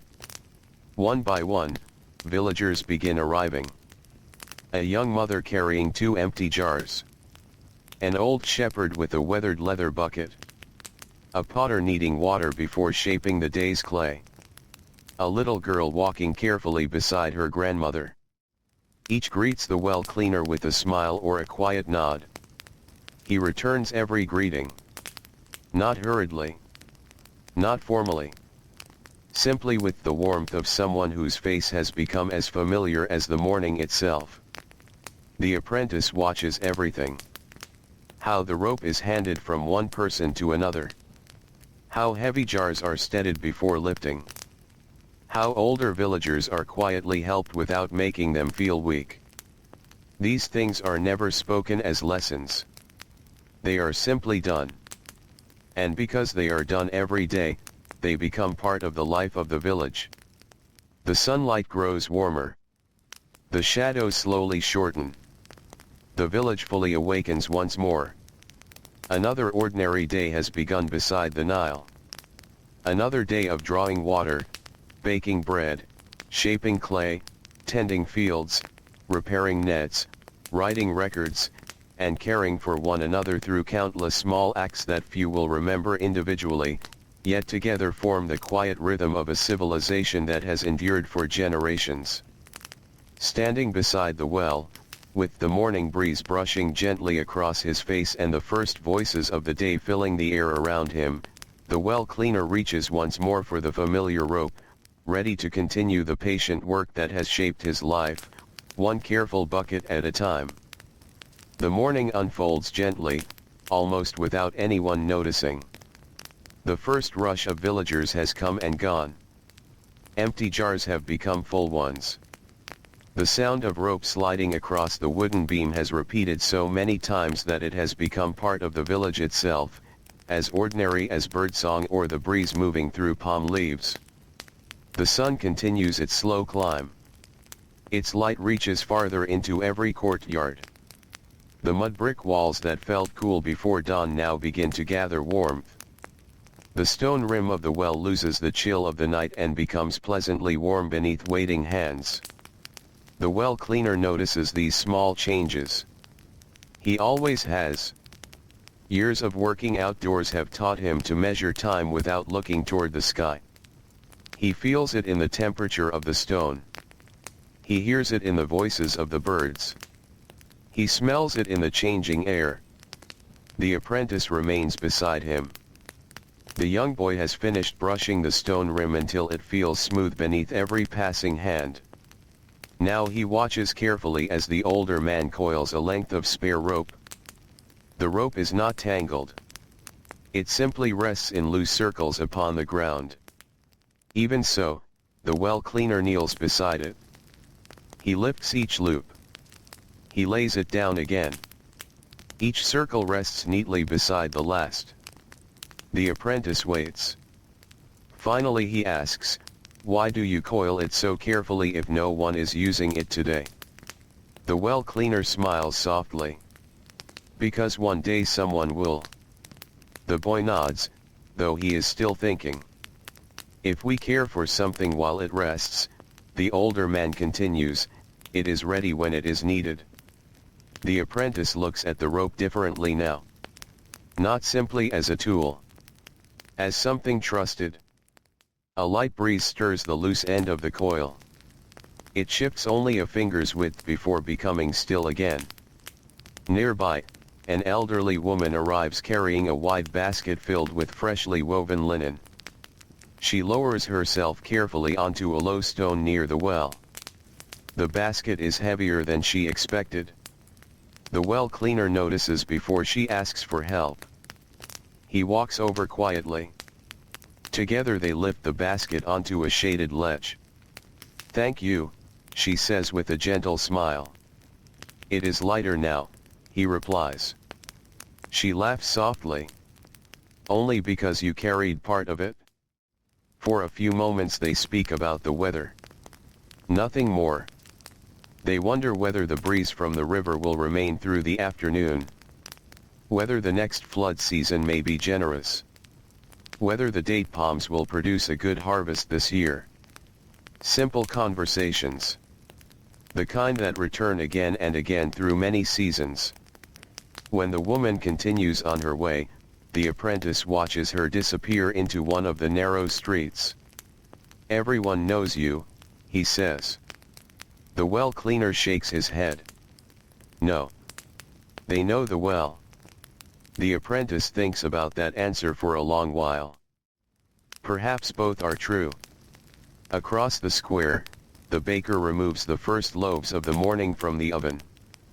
The smell spreads through the village like a warm blanket. Fresh barley bread. Golden crust. Soft inside.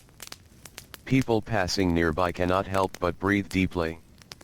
Some stop to buy a loaf while it is still warm enough to steam gently in the morning air. A little girl carries one home in both hands. Its warmth reaches through the woven cloth wrapped around it. She smiles all the way down the lane. The well cleaner breathes in the familiar scent. Bread and water. Two simple gifts. One cannot be enjoyed without the other.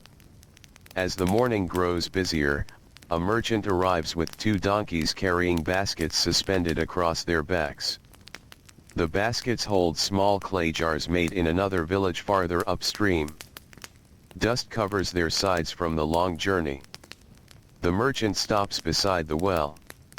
His donkeys lower their heads gratefully as buckets of water are brought to them. They drink slowly. Their ears flick now and then at buzzing flies. The merchant thanks the well cleaner. The road was dry. It often is, the well cleaner replies.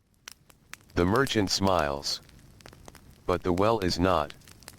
For a little while they speak of distant villages, of river crossings, of reed boats, of fields where flax is growing especially well this season. Nothing urgent. Travelers often carry stories as naturally as they carry goods. Some stories continue farther than the people themselves. When the merchant leaves, the dust stirred by the donkeys hangs briefly in the sunlight before settling once more.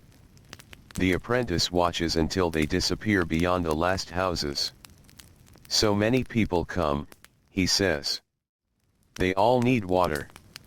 The well cleaner nods. Every day. Do you ever grow tired of seeing the same well? The older man rests one hand upon the smooth stone. I never see the same well.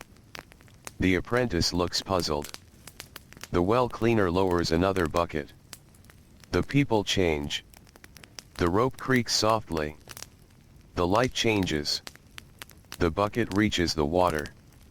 The seasons change. He begins pulling it upward. And I change. The apprentice smiles quietly. He had expected another lesson about ropes or buckets. Instead, he receives something much gentler. By now the square has become lively. Children carry small jars that seem much too large for them, though they manage carefully. A shepherd fills leather water skins before leading his flock toward open grazing land. A stone mason washes dust from his hands before beginning another day of shaping limestone blocks. Nearby, two women sit together beneath a woven shade, mending linen garments while talking quietly about their families. The voices blend together with the creaking of wooden wheels, the fluttering of pigeons, and the distant tapping of chisels. None of the sounds are loud. Together they become the music of an ordinary Egyptian morning. The well cleaner enjoys listening. Every village has its own rhythm. He has visited neighboring settlements from time to time. Their wells are built differently. Some are deeper. Some wider. Some lined with rougher stone. Their voices sound different too. Even the echo inside each well has its own character. He once told his father that every well seemed to sing. His father had smiled. They remember the hands that built them. As a young boy, he had believed those words completely. Now, as an older man, he is no longer certain whether wells truly remember. Yet when he lowers a bucket into the cool darkness, the familiar echo still feels welcoming.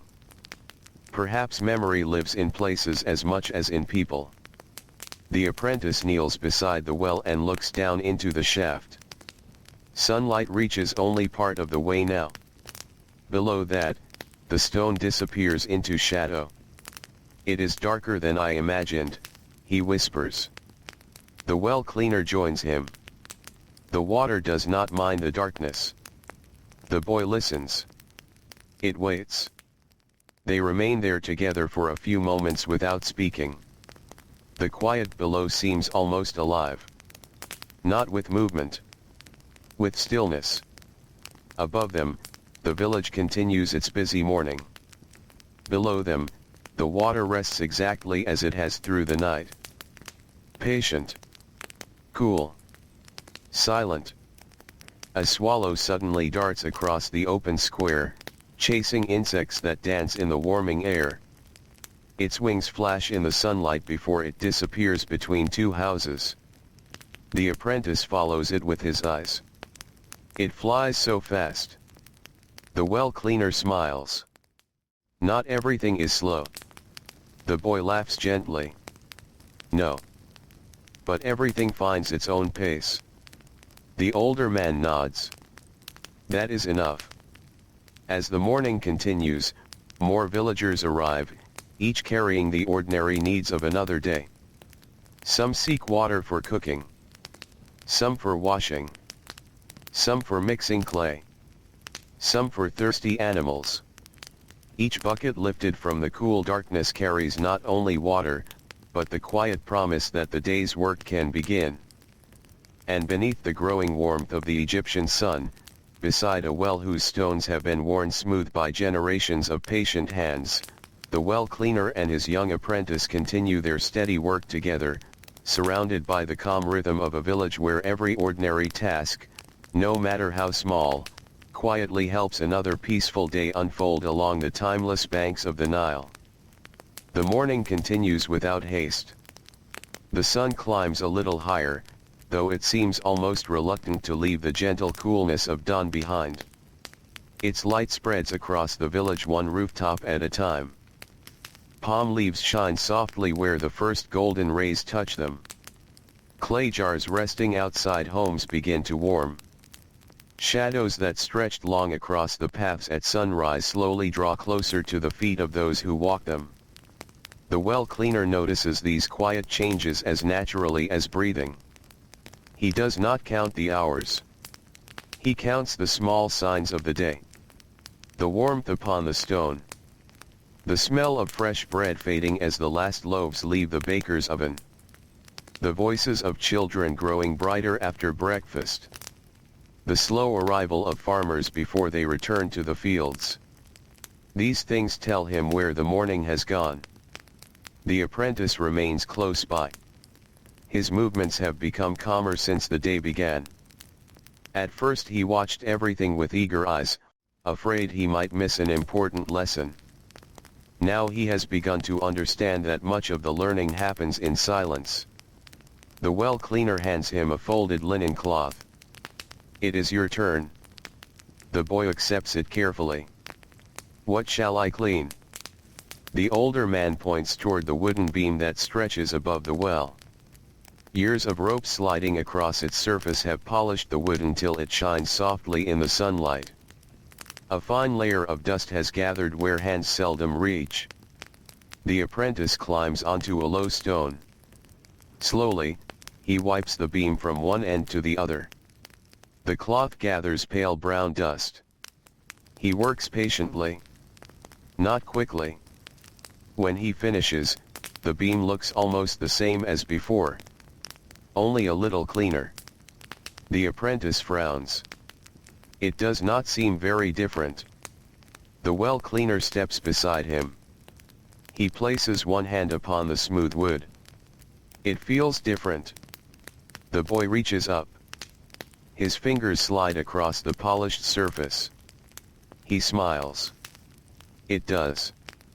The older man nods. Sometimes the hands notice what the eyes cannot. The apprentice folds the cloth once more. Another lesson has arrived quietly.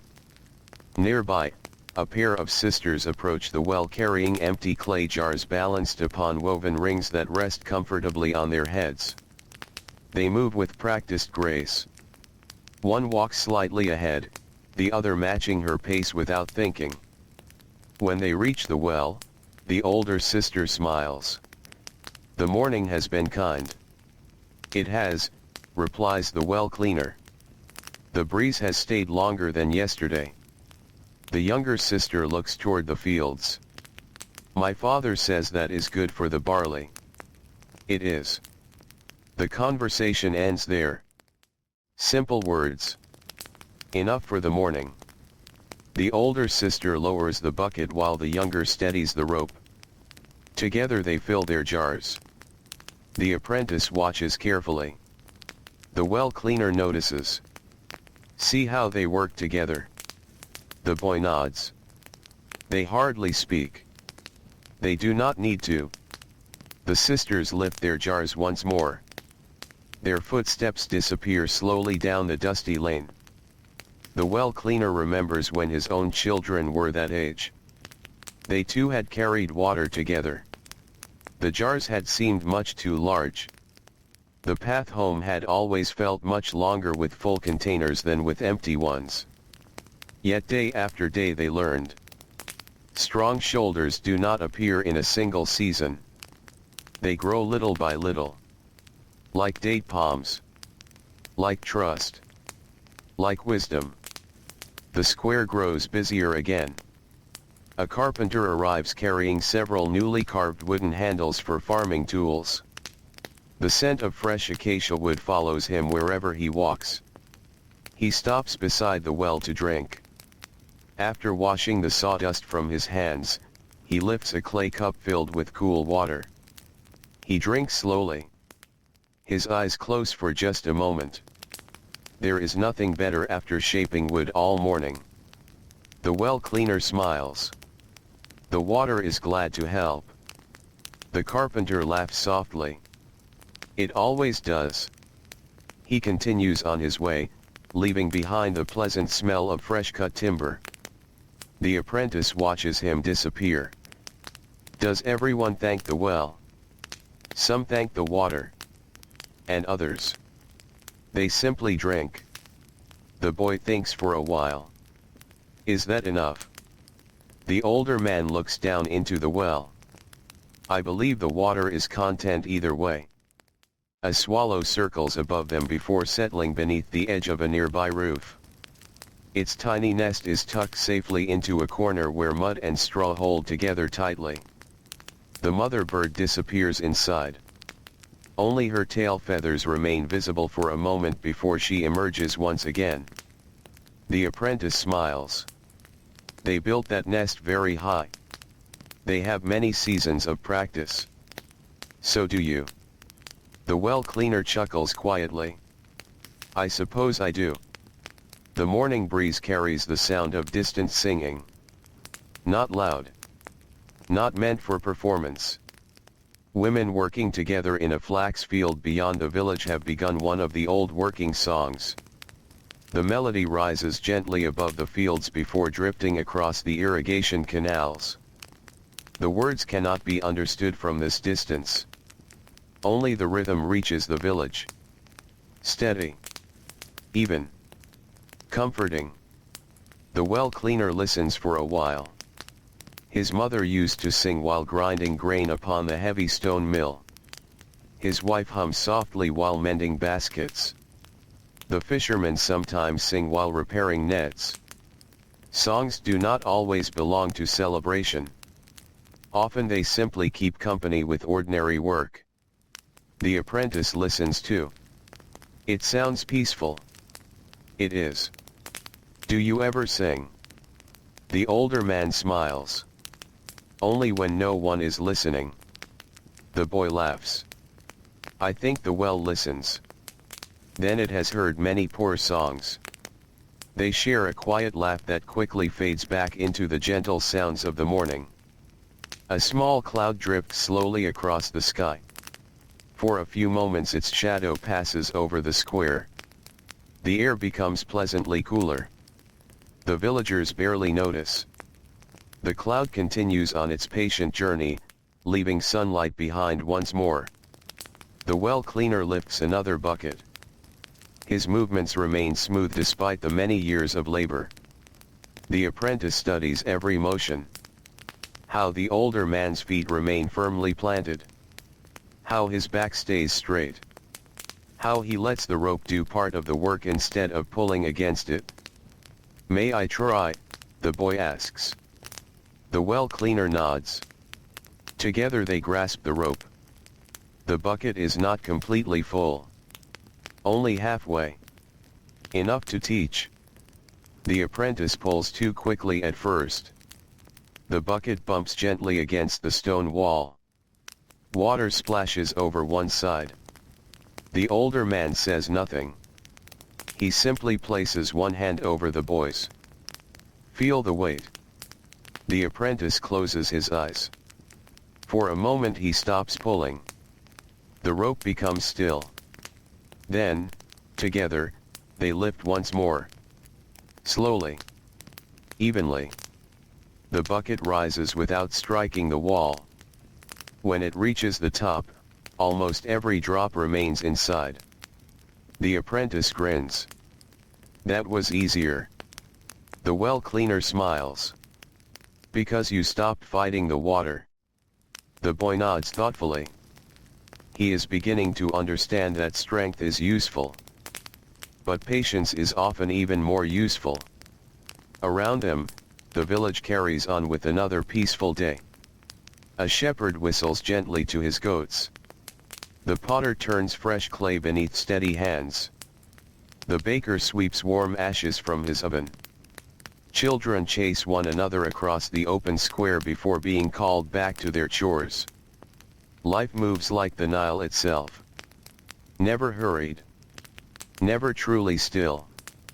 Always flowing. The sun now stands well above the horizon. The coolness of dawn has become a pleasant warmth. Soon the fields will shimmer beneath the stronger heat of late morning. Soon workers will begin thinking about the shade waiting at midday. But for now, beside the quiet well at the heart of the village, the older man and the young apprentice continue sharing the simple work of lifting water, caring for stone, and learning that the smallest tasks, performed with patient hands and a peaceful heart, can quietly sustain an entire community through another calm and beautiful day in ancient Egypt. The morning settles into its fullest rhythm. By now the village is completely awake.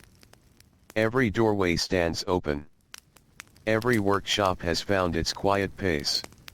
Thin ribbons of smoke drift upward from cooking fires that have already baked the first bread and now warm pots of beans, onions, and herbs for the midday meal that is still several hours away. The sunlight has become brighter, but it is not yet harsh. It rests warmly upon the smooth stones surrounding the well. The air still carries enough coolness from the river that working outdoors feels pleasant. The well cleaner takes a slow breath. He can smell damp rope, freshly baked bread, dry earth, palm leaves warmed by the rising sun. These familiar scents belong together. He has known them for so many years that he hardly notices them unless he pauses for a quiet moment, as he does now. The apprentice stands nearby with a small broom made from bundled reeds.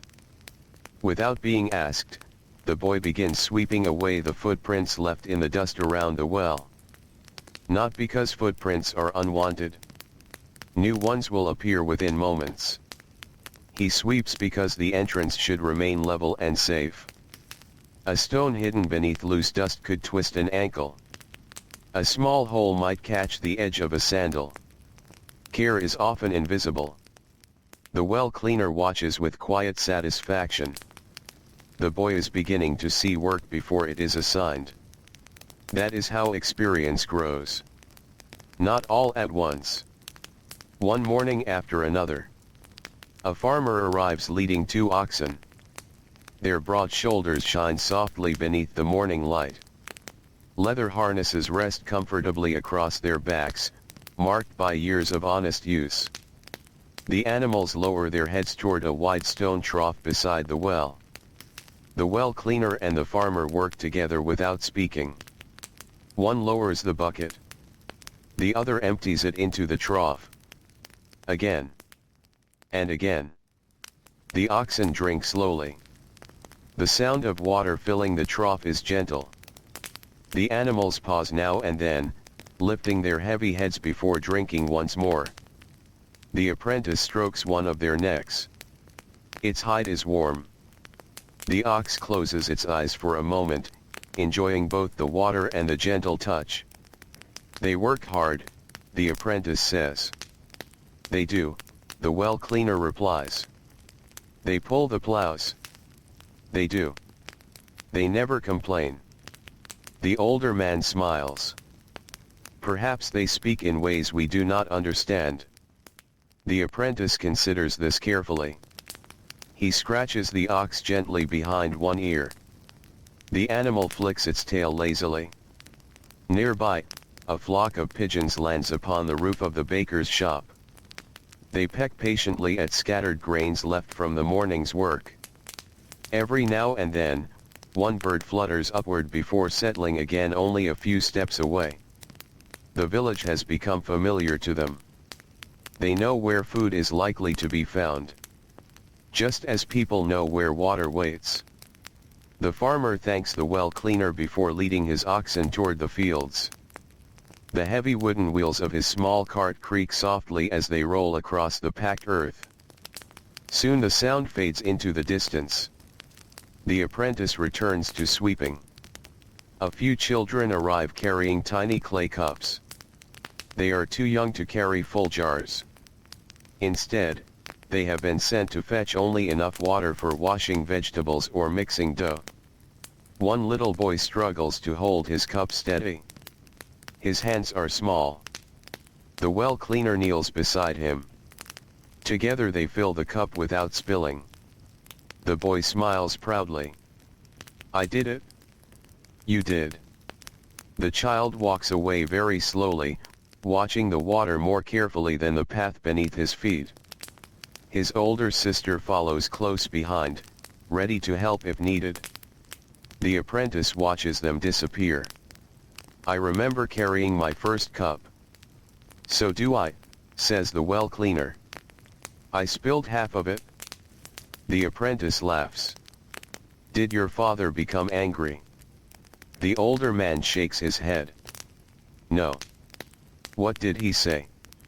"He handed me another cup." The apprentice smiles. "He knew you would learn. He knew spilling water teaches careful hands." For a little while neither of them speaks. The morning itself seems to offer enough conversation. A breeze ripples across the square. The woven shade stretched above a nearby bench lifts gently before settling once more. Palm fronds sway overhead. Somewhere beyond the houses, the steady tapping of a stonemason continues. Tap. Pause. Tap. Pause. The rhythm is slow enough that it almost blends with the sounds of birds and wind. The well cleaner has always enjoyed listening to the work of others. Each craft has its own music. The loom speaks with wooden clicks. The potter's wheel hums softly. The baker's shovel scrapes against the oven floor. The fisherman pulls wet nets with gentle splashes. The scribe's reed pen whispers across smooth papyrus. And the well. The well speaks through the quiet creak of rope, the splash of water far below, and the steady breathing of those who draw from it. A familiar figure approaches from the southern road. It is the village physician. His linen robe is simple, though carefully kept. Across one shoulder hangs a leather satchel filled with herbs, small jars, linen bandages, and bronze instruments wrapped in cloth. He stops beside the well. "The morning is kind," he says. "It is," replies the well cleaner. The physician lowers a bucket himself. He washes his hands carefully before filling 2 small jars with fresh water. The apprentice watches with interest. "Will you visit someone today?" he asks. The physician smiles. "Several people." He lifts the jars gently. "Fresh water helps many things." The well cleaner nods. "It always has." The physician thanks them both before continuing toward the northern edge of the village. His footsteps disappear beneath the shade of palm trees. The apprentice thinks quietly. So the water helps even before medicine. The older man smiles. "Very often." The boy looks down into the well. "It helps almost everyone." "It does." "And the well never chooses who may drink." The older man rests one hand upon the smooth stone rim. "No. It welcomes every thirsty hand." The apprentice falls silent again. These small conversations remain with him longer than he realizes. Years from now, when his own hands have grown rough from rope and stone, he may remember this morning. Not because anything remarkable happened, but because ordinary mornings shape a life. The sun climbs higher. The light grows whiter. The shadows shorten another little measure. A few villagers begin speaking about the coming heat. One woman adjusts the linen cloth covering her hair. A carpenter carries his bench into deeper shade before continuing his work. The potter sprinkles a little water across the clay to keep it soft. Every trade understands the sun in its own way. The well cleaner understands it too. He knows that before long, the busiest hours at the well will slow. People prefer to finish heavy lifting before the strongest heat arrives. The village has followed this rhythm for generations. The apprentice sits for a moment upon the low stone wall. He wipes a little sweat from his forehead. The older man offers him a clay cup filled with cool water. The boy drinks gratefully. It tastes different. How? It tastes colder. The well cleaner smiles. The earth keeps many secrets. The apprentice laughs softly. I hope one day I learn them. You will. How? The older man looks toward the quiet opening of the well. By returning tomorrow. The boy nods. He understands. No single day teaches everything. Knowledge arrives the same way the Nile reaches the sea. Not in one great wave, but through countless quiet moments, flowing together without hurry. Around them, life continues with gentle purpose. The square remains peaceful. The rope moves steadily. The buckets rise and fall. Fresh water fills waiting jars. Children grow a little stronger. Older hands remain a little wiser. And beneath the brightening Egyptian sky, where the warm breeze carries the scent of bread, reeds, and sunlit earth, another calm morning unfolds beside the ancient well, one patient task at a time, just as it has through generations and just as it will again when another dawn returns over the timeless Nile. The sun continues its gentle climb across the Egyptian sky.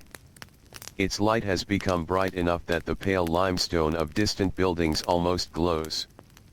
The village paths, still firm from the coolness of dawn, begin to soften beneath the growing warmth. Fine grains of dust lift beneath each passing sandal before quietly settling again.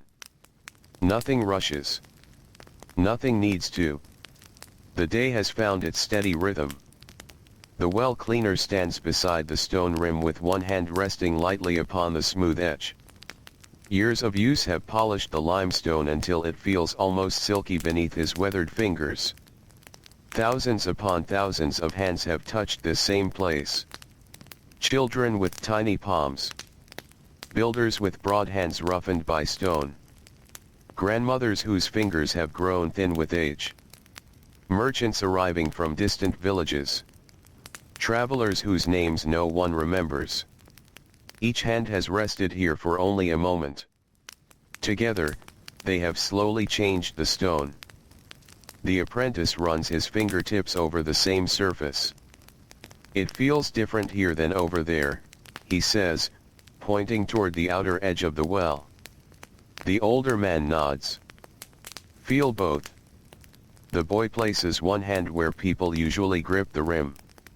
With the other, he touches a section farther away. One is smooth. The other still carries the tiny roughness left by the mason who shaped it many years ago. So many hands, the apprentice whispers. So many years, replies the well cleaner. The boy smiles quietly. It is almost as if the stone remembers. The older man looks down into the cool darkness below. Perhaps it does. A soft wind moves across the square.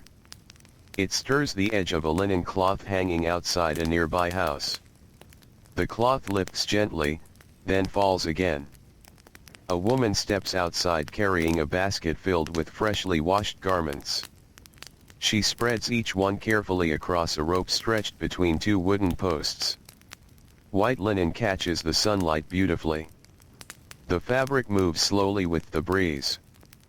The apprentice watches. They look like little clouds.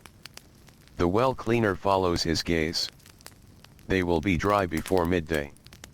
The smell of clean linen drifts faintly through the warm air. It mingles with the scent of baking clay from the potter's kiln, where the first jars of the day have begun to harden. A thin ribbon of smoke rises steadily into the blue sky.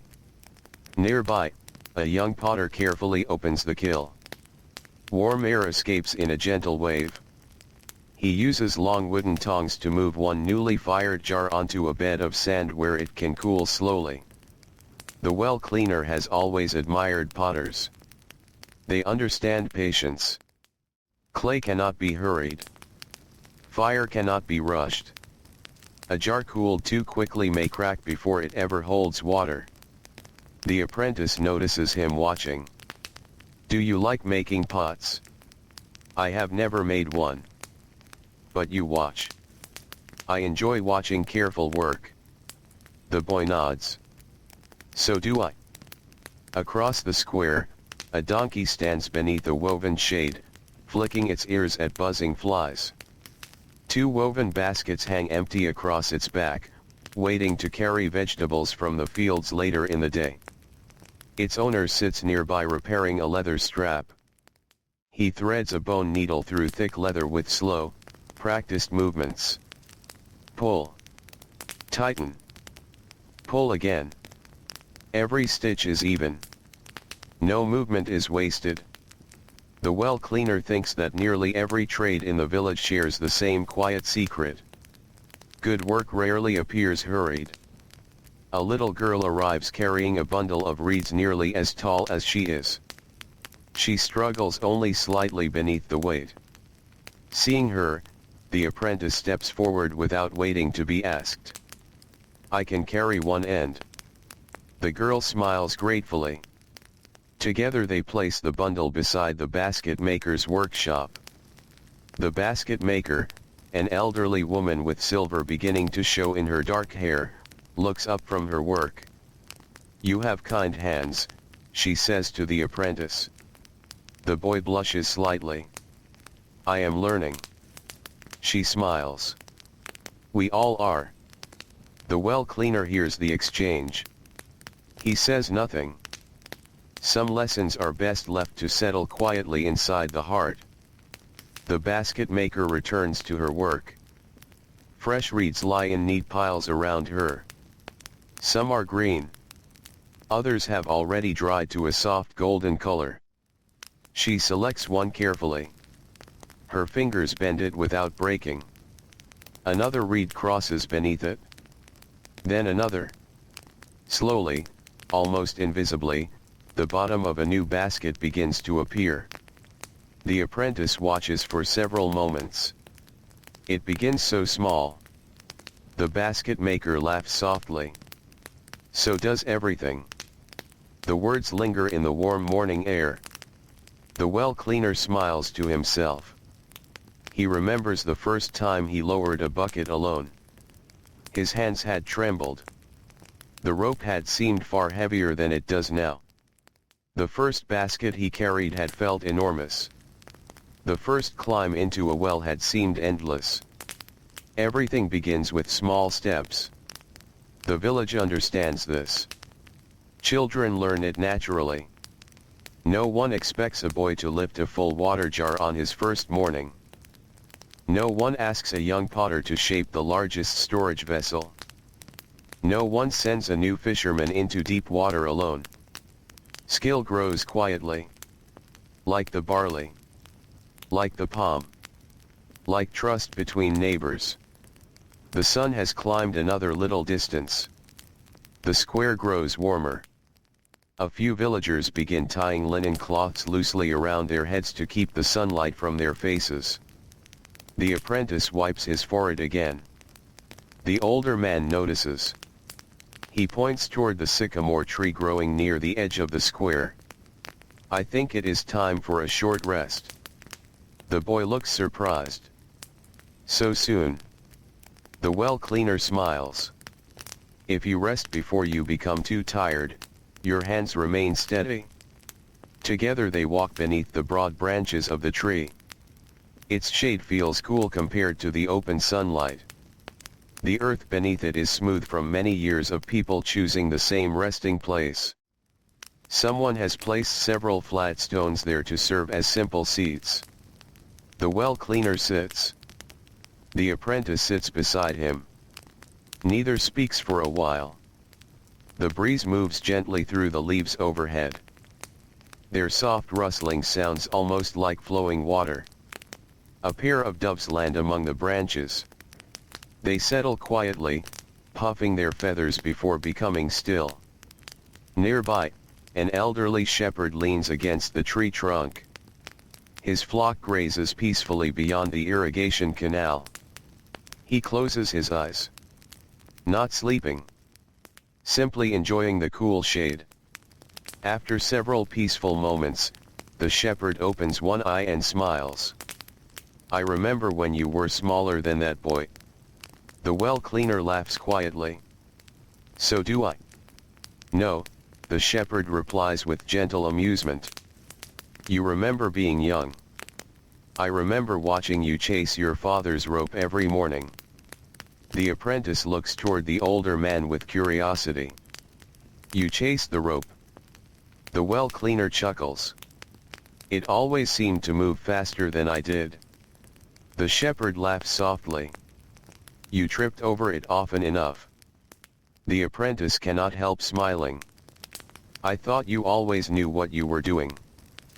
The older man shakes his head. No one begins that way. The shepherd nods. We all learn by doing the same small things many times.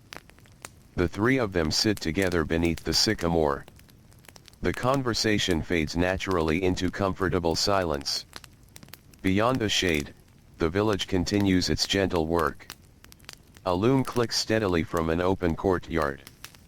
Goats wander lazily between patches of shade. The smell of warm bread has been replaced by the richer scent of vegetables simmering in clay pots. Far beyond the houses, farmers guide water through narrow channels that glitter beneath the strengthening sun. The Nile itself cannot be seen from here. Yet its presence is everywhere. In every loaf of bread. Every green field. Every basket of vegetables. Every jar filled at the well. Every cool drink shared beneath the shade of a tree. The well cleaner knows this deeply. He has spent his life caring for water that rests beneath the earth. The farmers care for water flowing across it. The fishermen care for water carrying fish through quiet currents. Different hands. The same river. At last, after the brief and welcome rest, the well cleaner rises slowly. The apprentice stands beside him. The shepherd lifts one hand in farewell before returning his attention to the grazing sheep. The older man and the boy walk back toward the well together. The sunlight has grown brighter, the day a little warmer, yet the steady work continues just as peacefully as before. The rope waits. The bucket hangs quietly. Fresh water rests below in the cool darkness. And another gentle chapter of the day is ready to unfold beneath the endless blue sky of ancient Egypt, where patient hands, kind neighbors, and the timeless gift of water quietly shape the slow and peaceful life of an Egyptian well cleaner. The shade beneath the sycamore tree grows a little smaller as the sun climbs higher. Its broad branches still offer welcome relief, but the light now slips between the leaves in bright patches that dance gently upon the ground whenever the breeze passes through.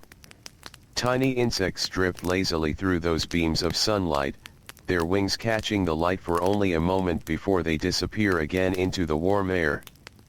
The well cleaner and his apprentice return to the village well at the same unhurried pace. The square has become quieter than it was shortly after sunrise. Most families have already gathered the water they needed for the morning. The busiest hours have passed, leaving behind a slower rhythm that belongs to the late morning. The rope hangs peacefully from the wooden beam. The bucket rests against the smooth stone rim. For a few moments, no one approaches. The well cleaner enjoys these quiet pauses. A well does not always need hands upon it. Sometimes it simply waits. He rests one palm against the stone. The warmth surprises him. Only a few hours ago, it still carried the coolness of the night. Now it has absorbed the gentle heat of the morning sun. He smiles. Stone remembers the sunlight just as it remembers the touch of countless hands. The apprentice notices him standing silently. "What are you thinking about?" The older man looks toward the open fields beyond the houses. "I was remembering my first summer working alone." The boy sits upon the low stone wall. "Were you afraid?" "A little." "Of climbing into the well?" The older man shakes his head. "No." The apprentice waits. "I was afraid someone would ask me a question that I could not answer." The boy looks surprised. "A question?" The well cleaner nods. "When people trust you with something important, they sometimes come to you with worries." "What kind of worries?" The older man smiles gently. "They wondered whether the water was becoming lower. They asked if the rope was still safe. They wanted to know if another well should be cleaned before the planting season." The apprentice thinks carefully. "Did you know the answers?" "Not always." "What did you do?" "I listened." The boy looks puzzled. "Listening helped." "It helped me understand the question." A breeze passes between them. The leaves of the sycamore rustle softly behind them. The apprentice lowers his eyes for a moment. "My father says I ask too many questions." The well cleaner laughs quietly. "There are worse habits." The boy smiles. "I suppose there are." Before either can speak again, an elderly traveler appears at the far end of the square. His linen clothing is dusted with the pale earth of the road. A walking staff supports his slow, careful steps.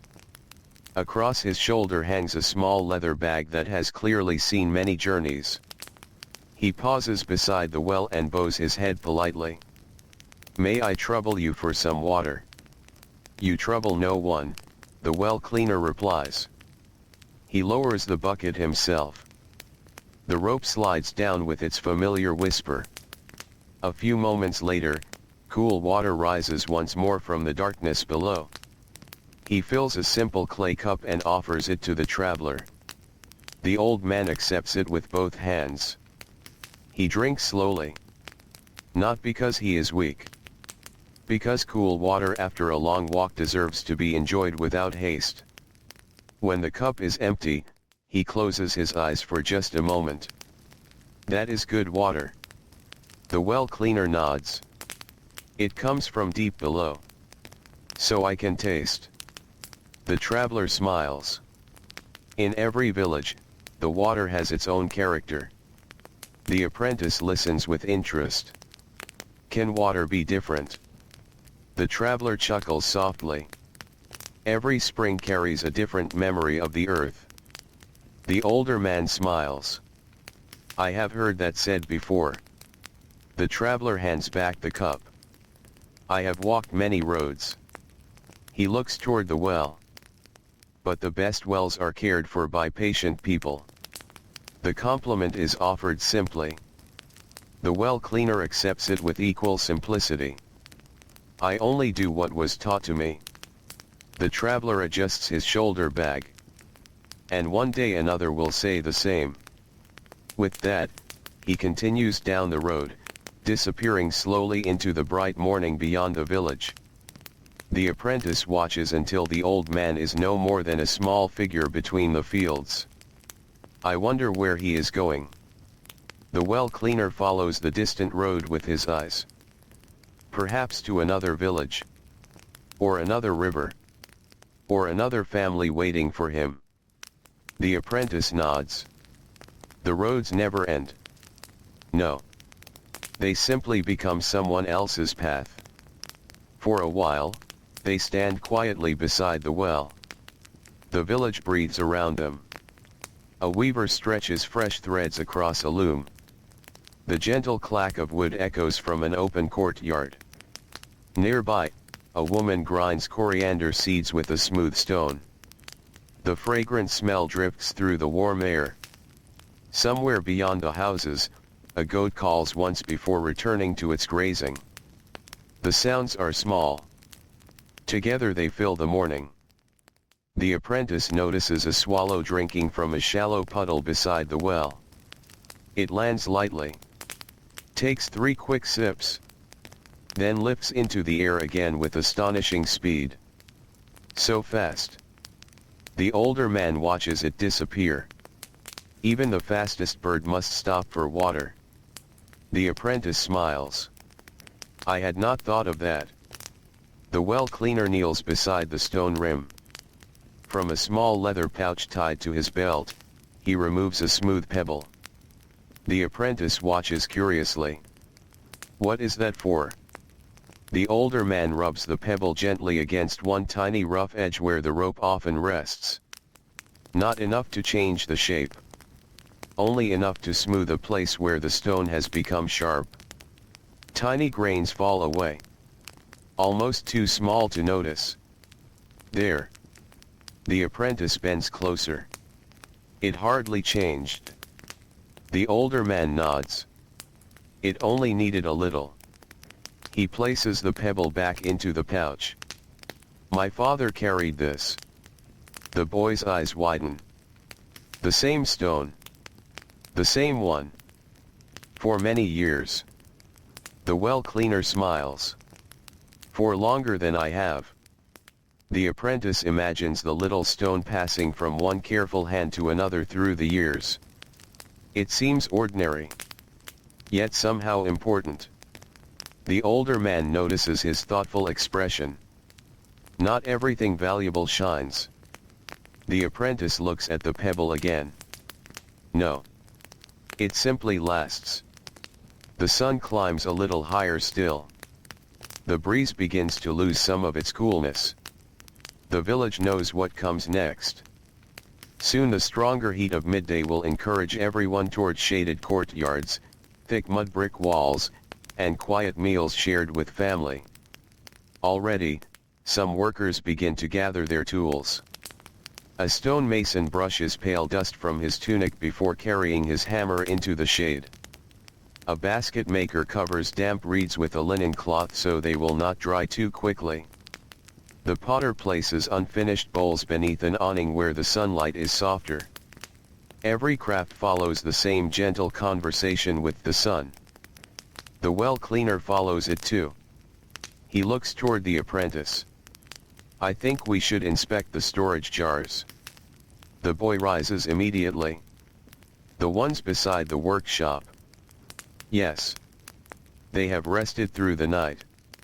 Together they walk toward the small storage shelter where several large clay jars hold spare water for busy days or unexpected visitors. The jars stand shoulder to shoulder against the cool interior wall. Each has a fitted clay lid wrapped with linen to keep out dust.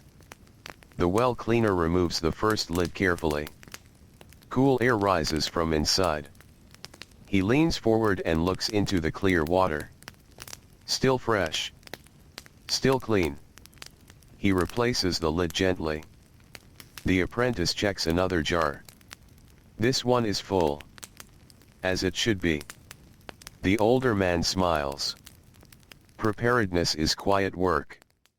The apprentice repeats the words softly. Preparedness is quiet work. He seems to enjoy the sound of them. Outside the shelter, the village continues its peaceful morning beneath the widening Egyptian sky. Palm leaves sway lazily. The smell of warm bread has faded into the richer aroma of lentils simmering over slow fires. Children's laughter echoes from a nearby courtyard before fading again into the gentle sounds of daily life.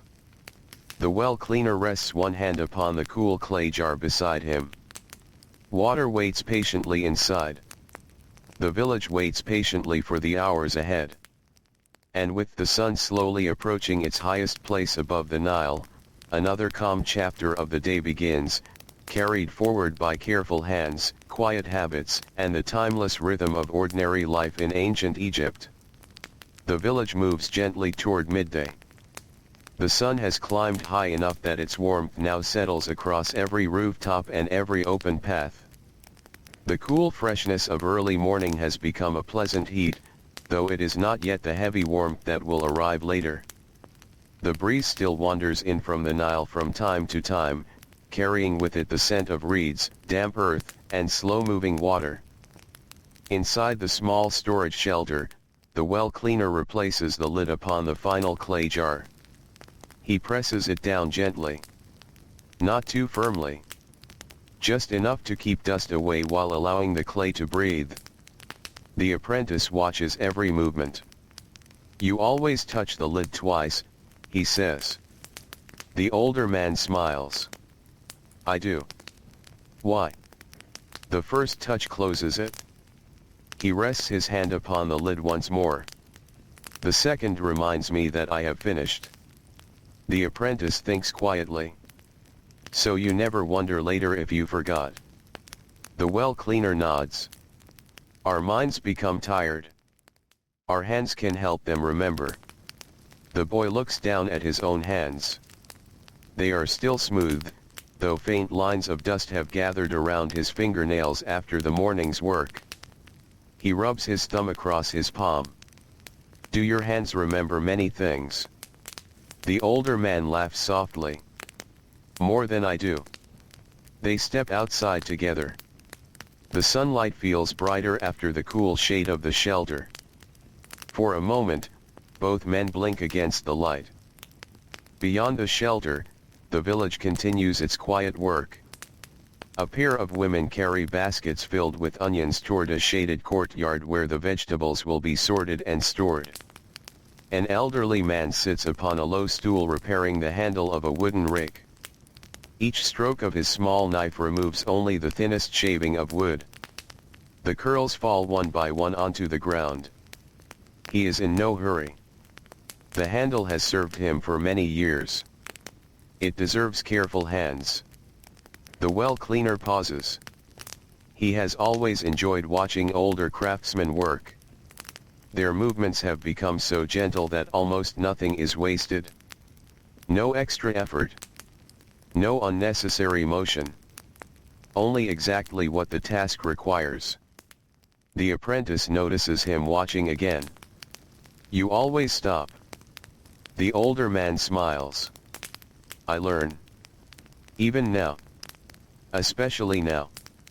The boy looks surprised. "I thought old people knew everything." The well cleaner chuckles. "If that were true, the world would become very quiet." The apprentice grins. "I suppose everyone keeps learning." The older man nods. "The river teaches every season. The fields teach every harvest. The well teaches every day." As they walk back toward the center of the village, they pass the communal oven. Its busiest hours have ended. The baker now brushes warm ashes into a clay container that will later help enrich nearby gardens. Nothing useful is thrown away. The smell of fresh bread still lingers in the warm air. Inside the bakery, loaves rest upon woven mats, cooling slowly before the afternoon meal. The baker wipes flour from his hands. "Good morning." "And to you," replies the well cleaner. The baker lifts one warm loaf. It's split along the top. He smiles proudly. "Just enough." The well cleaner studies it. "The crust will be crisp." "So I hope." The apprentice watches the exchange with interest. Neither man speaks loudly. Neither praises the other too much. Yet each understands the quiet satisfaction of work done well. The baker tears off a small piece from one end of the loaf. He offers half to the apprentice. The other half to the well cleaner. The bread is still warm. Steam rises gently into the air. The crust cracks softly between their fingers. The inside is tender. The apprentice smiles before he even takes the first bite. It tastes better warm. It does, the baker says. But it also asks for water. All three men laugh quietly. The well cleaner nods toward the village well. Fortunately, there is some nearby. The laughter fades into comfortable silence.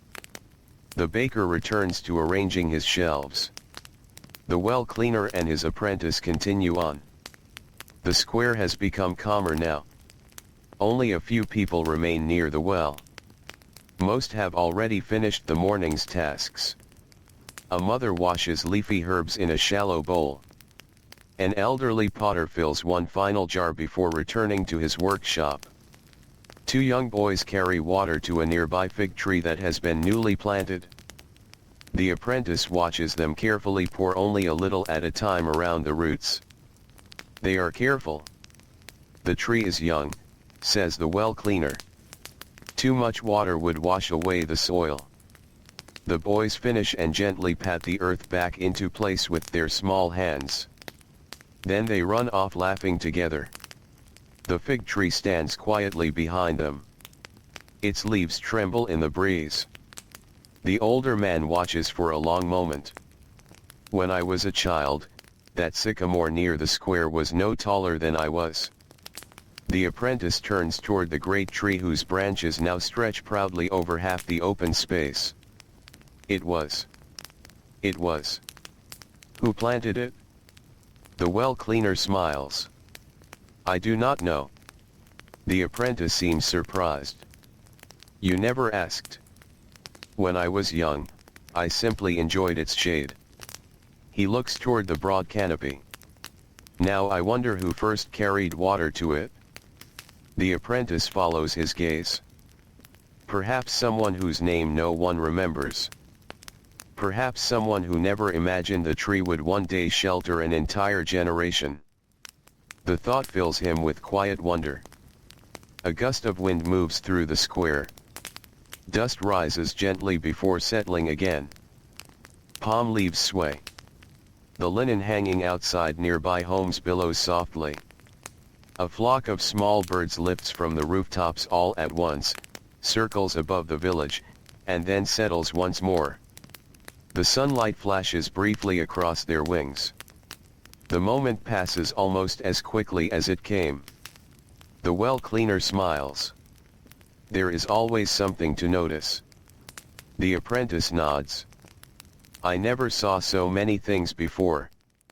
You were looking. And now? Now you are observing.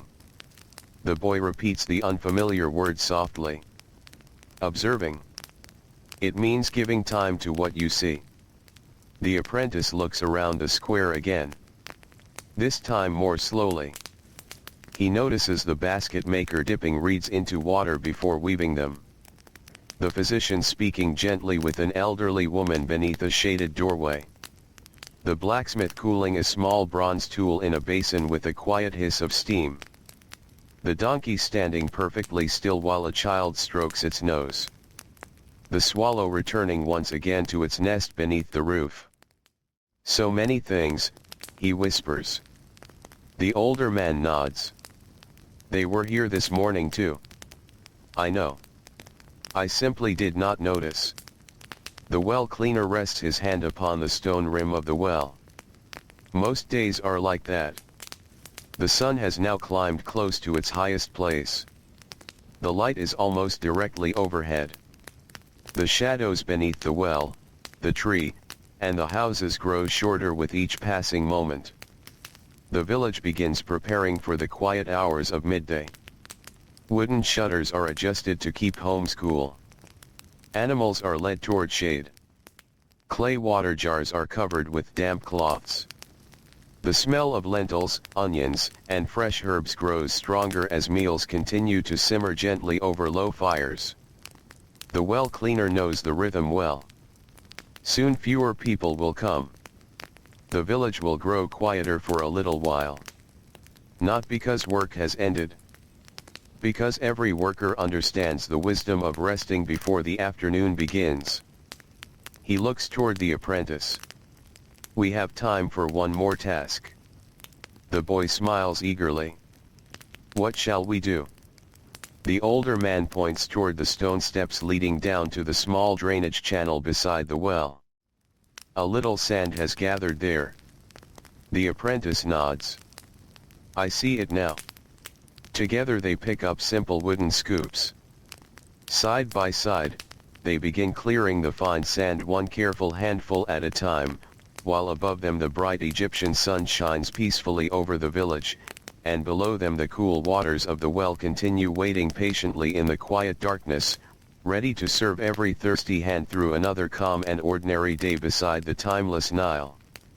The sun stands almost directly above the village now. The light falls straight down upon the stone rim of the well, leaving only a narrow band of shade along one side. The air has become warmer, though the breeze from the Nile still arrives from time to time, bringing a welcome breath of coolness that moves softly through the square before wandering into the quiet streets. The well cleaner and his apprentice kneel beside the shallow drainage channel. The channel is not wide. It is only deep enough to guide spilled water away from the well so that the ground nearby remains firm and safe. Over many days, fine desert sand has drifted into it. Not enough to stop the water. Just enough to deserve attention. The older man slides his wooden scoop beneath the sand. He lifts only a little at a time. The apprentice copies him. At first, the boy fills his scoop as much as he can. The sand spills over the sides before he reaches the basket waiting nearby. The well cleaner watches with a gentle smile. "What happened?" "I tried to carry too much." The older man nods. "What if you carried less?" The apprentice laughs quietly. "It would take longer." "Would it?" The boy pauses. He fills the scoop only halfway. This time, none of the sand falls. He empties it neatly into the basket. Again. And again. Soon he notices something. "I think it is faster." The older man smiles. "Sometimes smaller loads arrive sooner." The apprentice nods thoughtfully. He continues working, no longer trying to hurry. The channel slowly becomes clear once more. Tiny pebbles appear where the sand had been hiding them. Smooth pieces of limestone, rounded by years of flowing water, catch the sunlight for a brief moment before being placed carefully beside the path. The apprentice picks one up. It is no larger than a date. It is smooth. The well cleaner takes it in his hand. It has traveled. From where? Perhaps from the river. Or from deeper beneath the earth. The boy turns the little stone over in his fingers. So even a stone has a journey. The older man nods. "Longer than ours." The apprentice places the pebble gently beside the roots of the nearby sycamore tree. "It can rest now." The well cleaner smiles. "Perhaps only until the next rain." The thought makes them both quietly happy. Rain is rare. Yet everyone knows that one day it will come. Even the driest seasons eventually change. As they continue clearing the channel, a soft jingling sound approaches. A small caravan enters the village. There are only 3 donkeys. Each carries woven baskets covered with linen cloth. The animals walk patiently behind 2 merchants whose sandals are coated with the pale dust of distant roads. Their faces are warm from the sun. Their pace is steady. No one seems hurried. Travel teaches patience. The first merchant pauses beside the well. "May our animals drink." "They are welcome." The well cleaner lowers the bucket. Fresh water splashes gently into the stone trough. The donkeys step forward one by one. They lower their heads and drink slowly. The apprentice watches the ripples spreading across the surface. One donkey closes its eyes while drinking. It looks peaceful, the boy whispers. It trusts the water. The merchant hears him and smiles. They know a good well. He strokes the neck of the nearest animal. They remember. The well cleaner nods. So do the people. When the donkeys have finished, the merchants remove the linen cloths from one basket. Inside are neatly folded bundles of papyrus. Freshly made.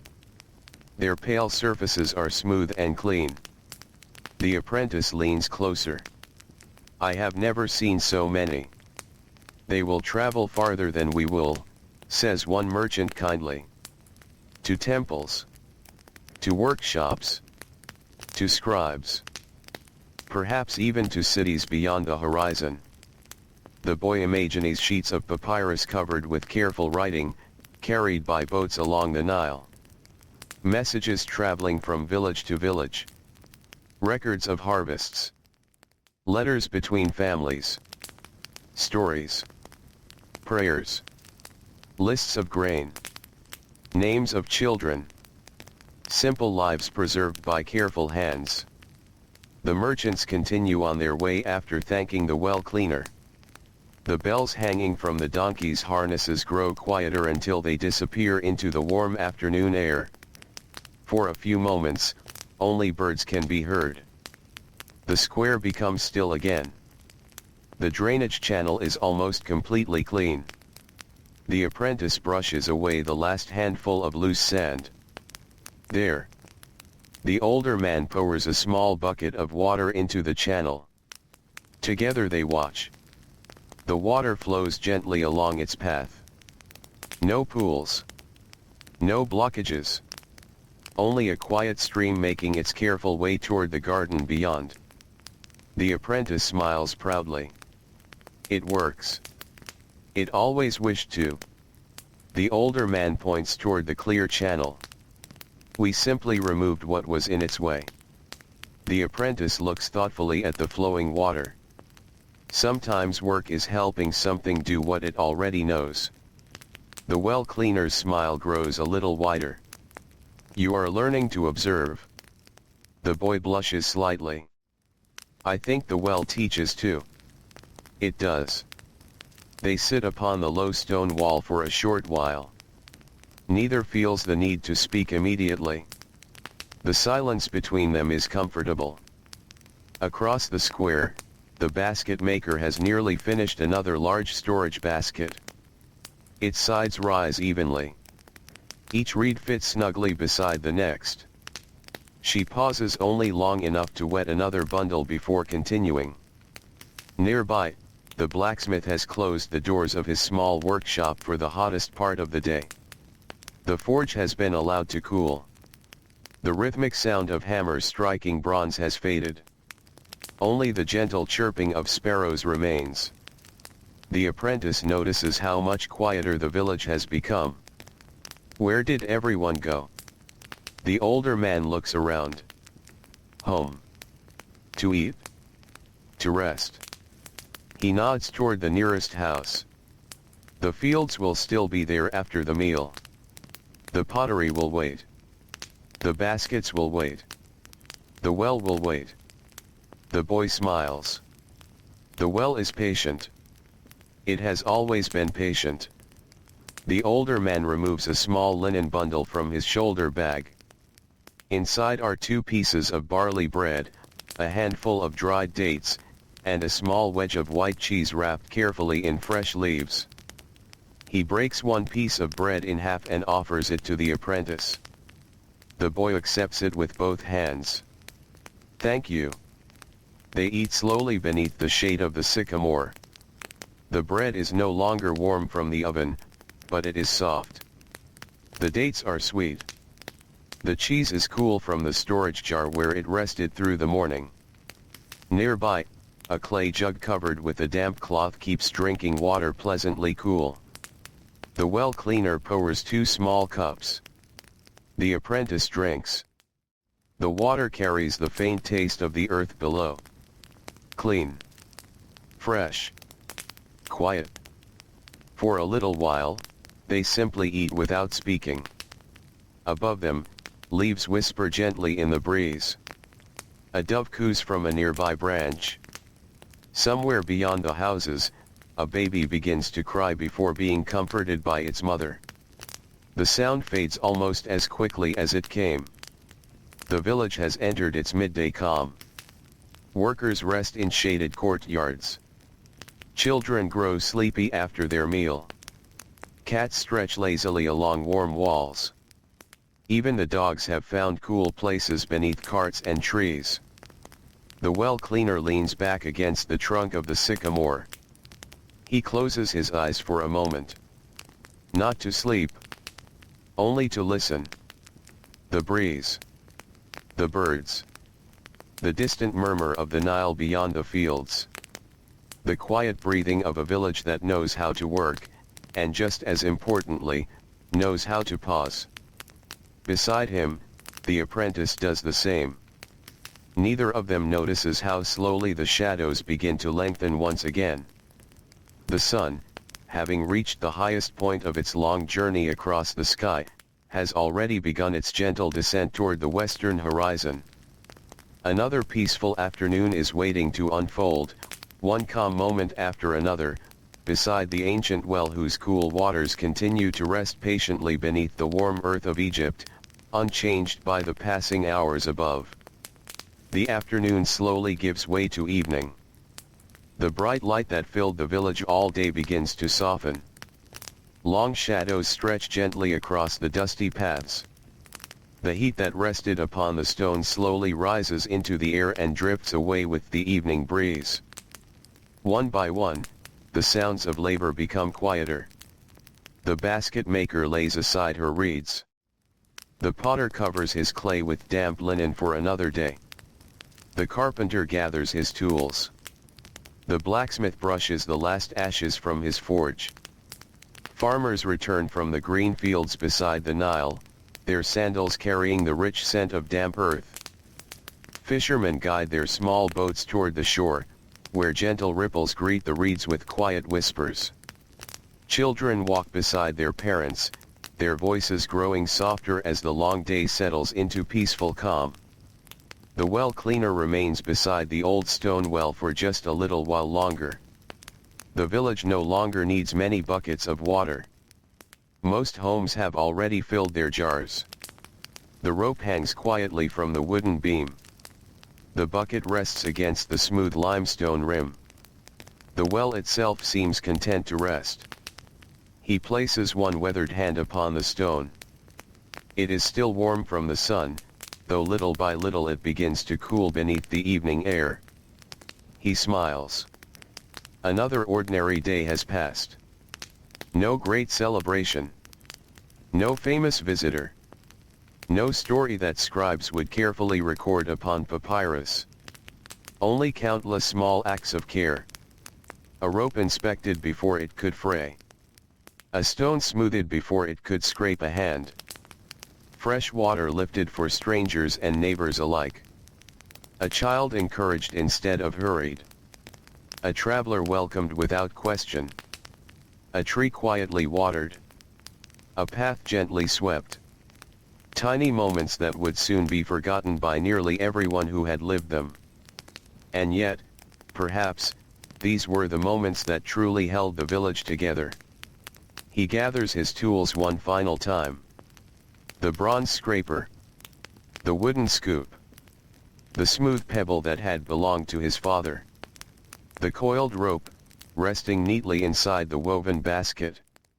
Each tool has served faithfully. Each is returned to its place with quiet gratitude. The apprentice walks beside him as they leave the square. Neither feels the need to speak. The silence between them has become comfortable, shaped by many shared hours of simple work. As they pass through the village, warm light spills from open doorways. Families sit together upon woven mats. The smell of lentils, onions, fresh bread, and herbs fills the cooling evening air.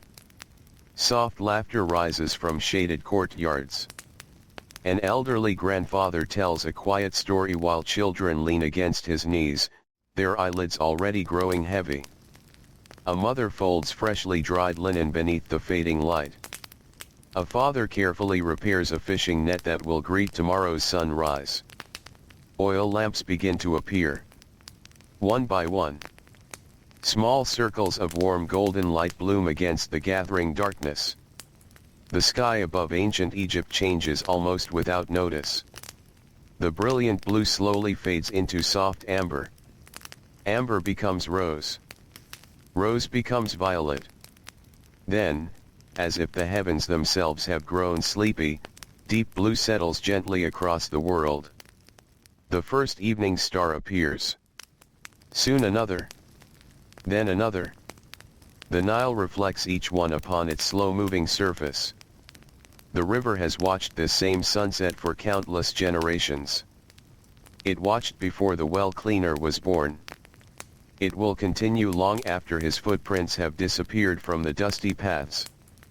Its waters ask for nothing. They simply continue. Patient.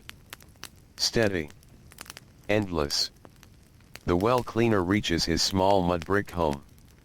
His wife greets him with a quiet smile. The children gather close, eager to hear about the day, though the stories are simple. A traveler with kind words. An apprentice learning patience. A smooth pebble. A clean drainage channel. A swallow returning to its nest. Nothing extraordinary. Everything important. They share their evening meal together. Bread broken by familiar hands. Fresh water poured into simple clay cups. Dates passed from one child to another. Soft conversation filling the room before gradually giving way to peaceful silence. Outside, the village grows still. The baker's oven cools. The last cooking fires fade into glowing embers. Donkeys rest beneath woven shelters. Goats settle close together. The sycamore tree stands quietly over the sleeping square, its broad branches gently moving beneath the night breeze. At the center of the village, the old well waits in silence. Far below the earth, cool water rests within the stone-lined shaft. Untouched by moonlight. Untouched by the stars. Patiently waiting for another dawn. Tomorrow, the rope will creak once more. Buckets will rise and fall again. Fresh bread will bake. Children will laugh. Farmers will walk toward the fields.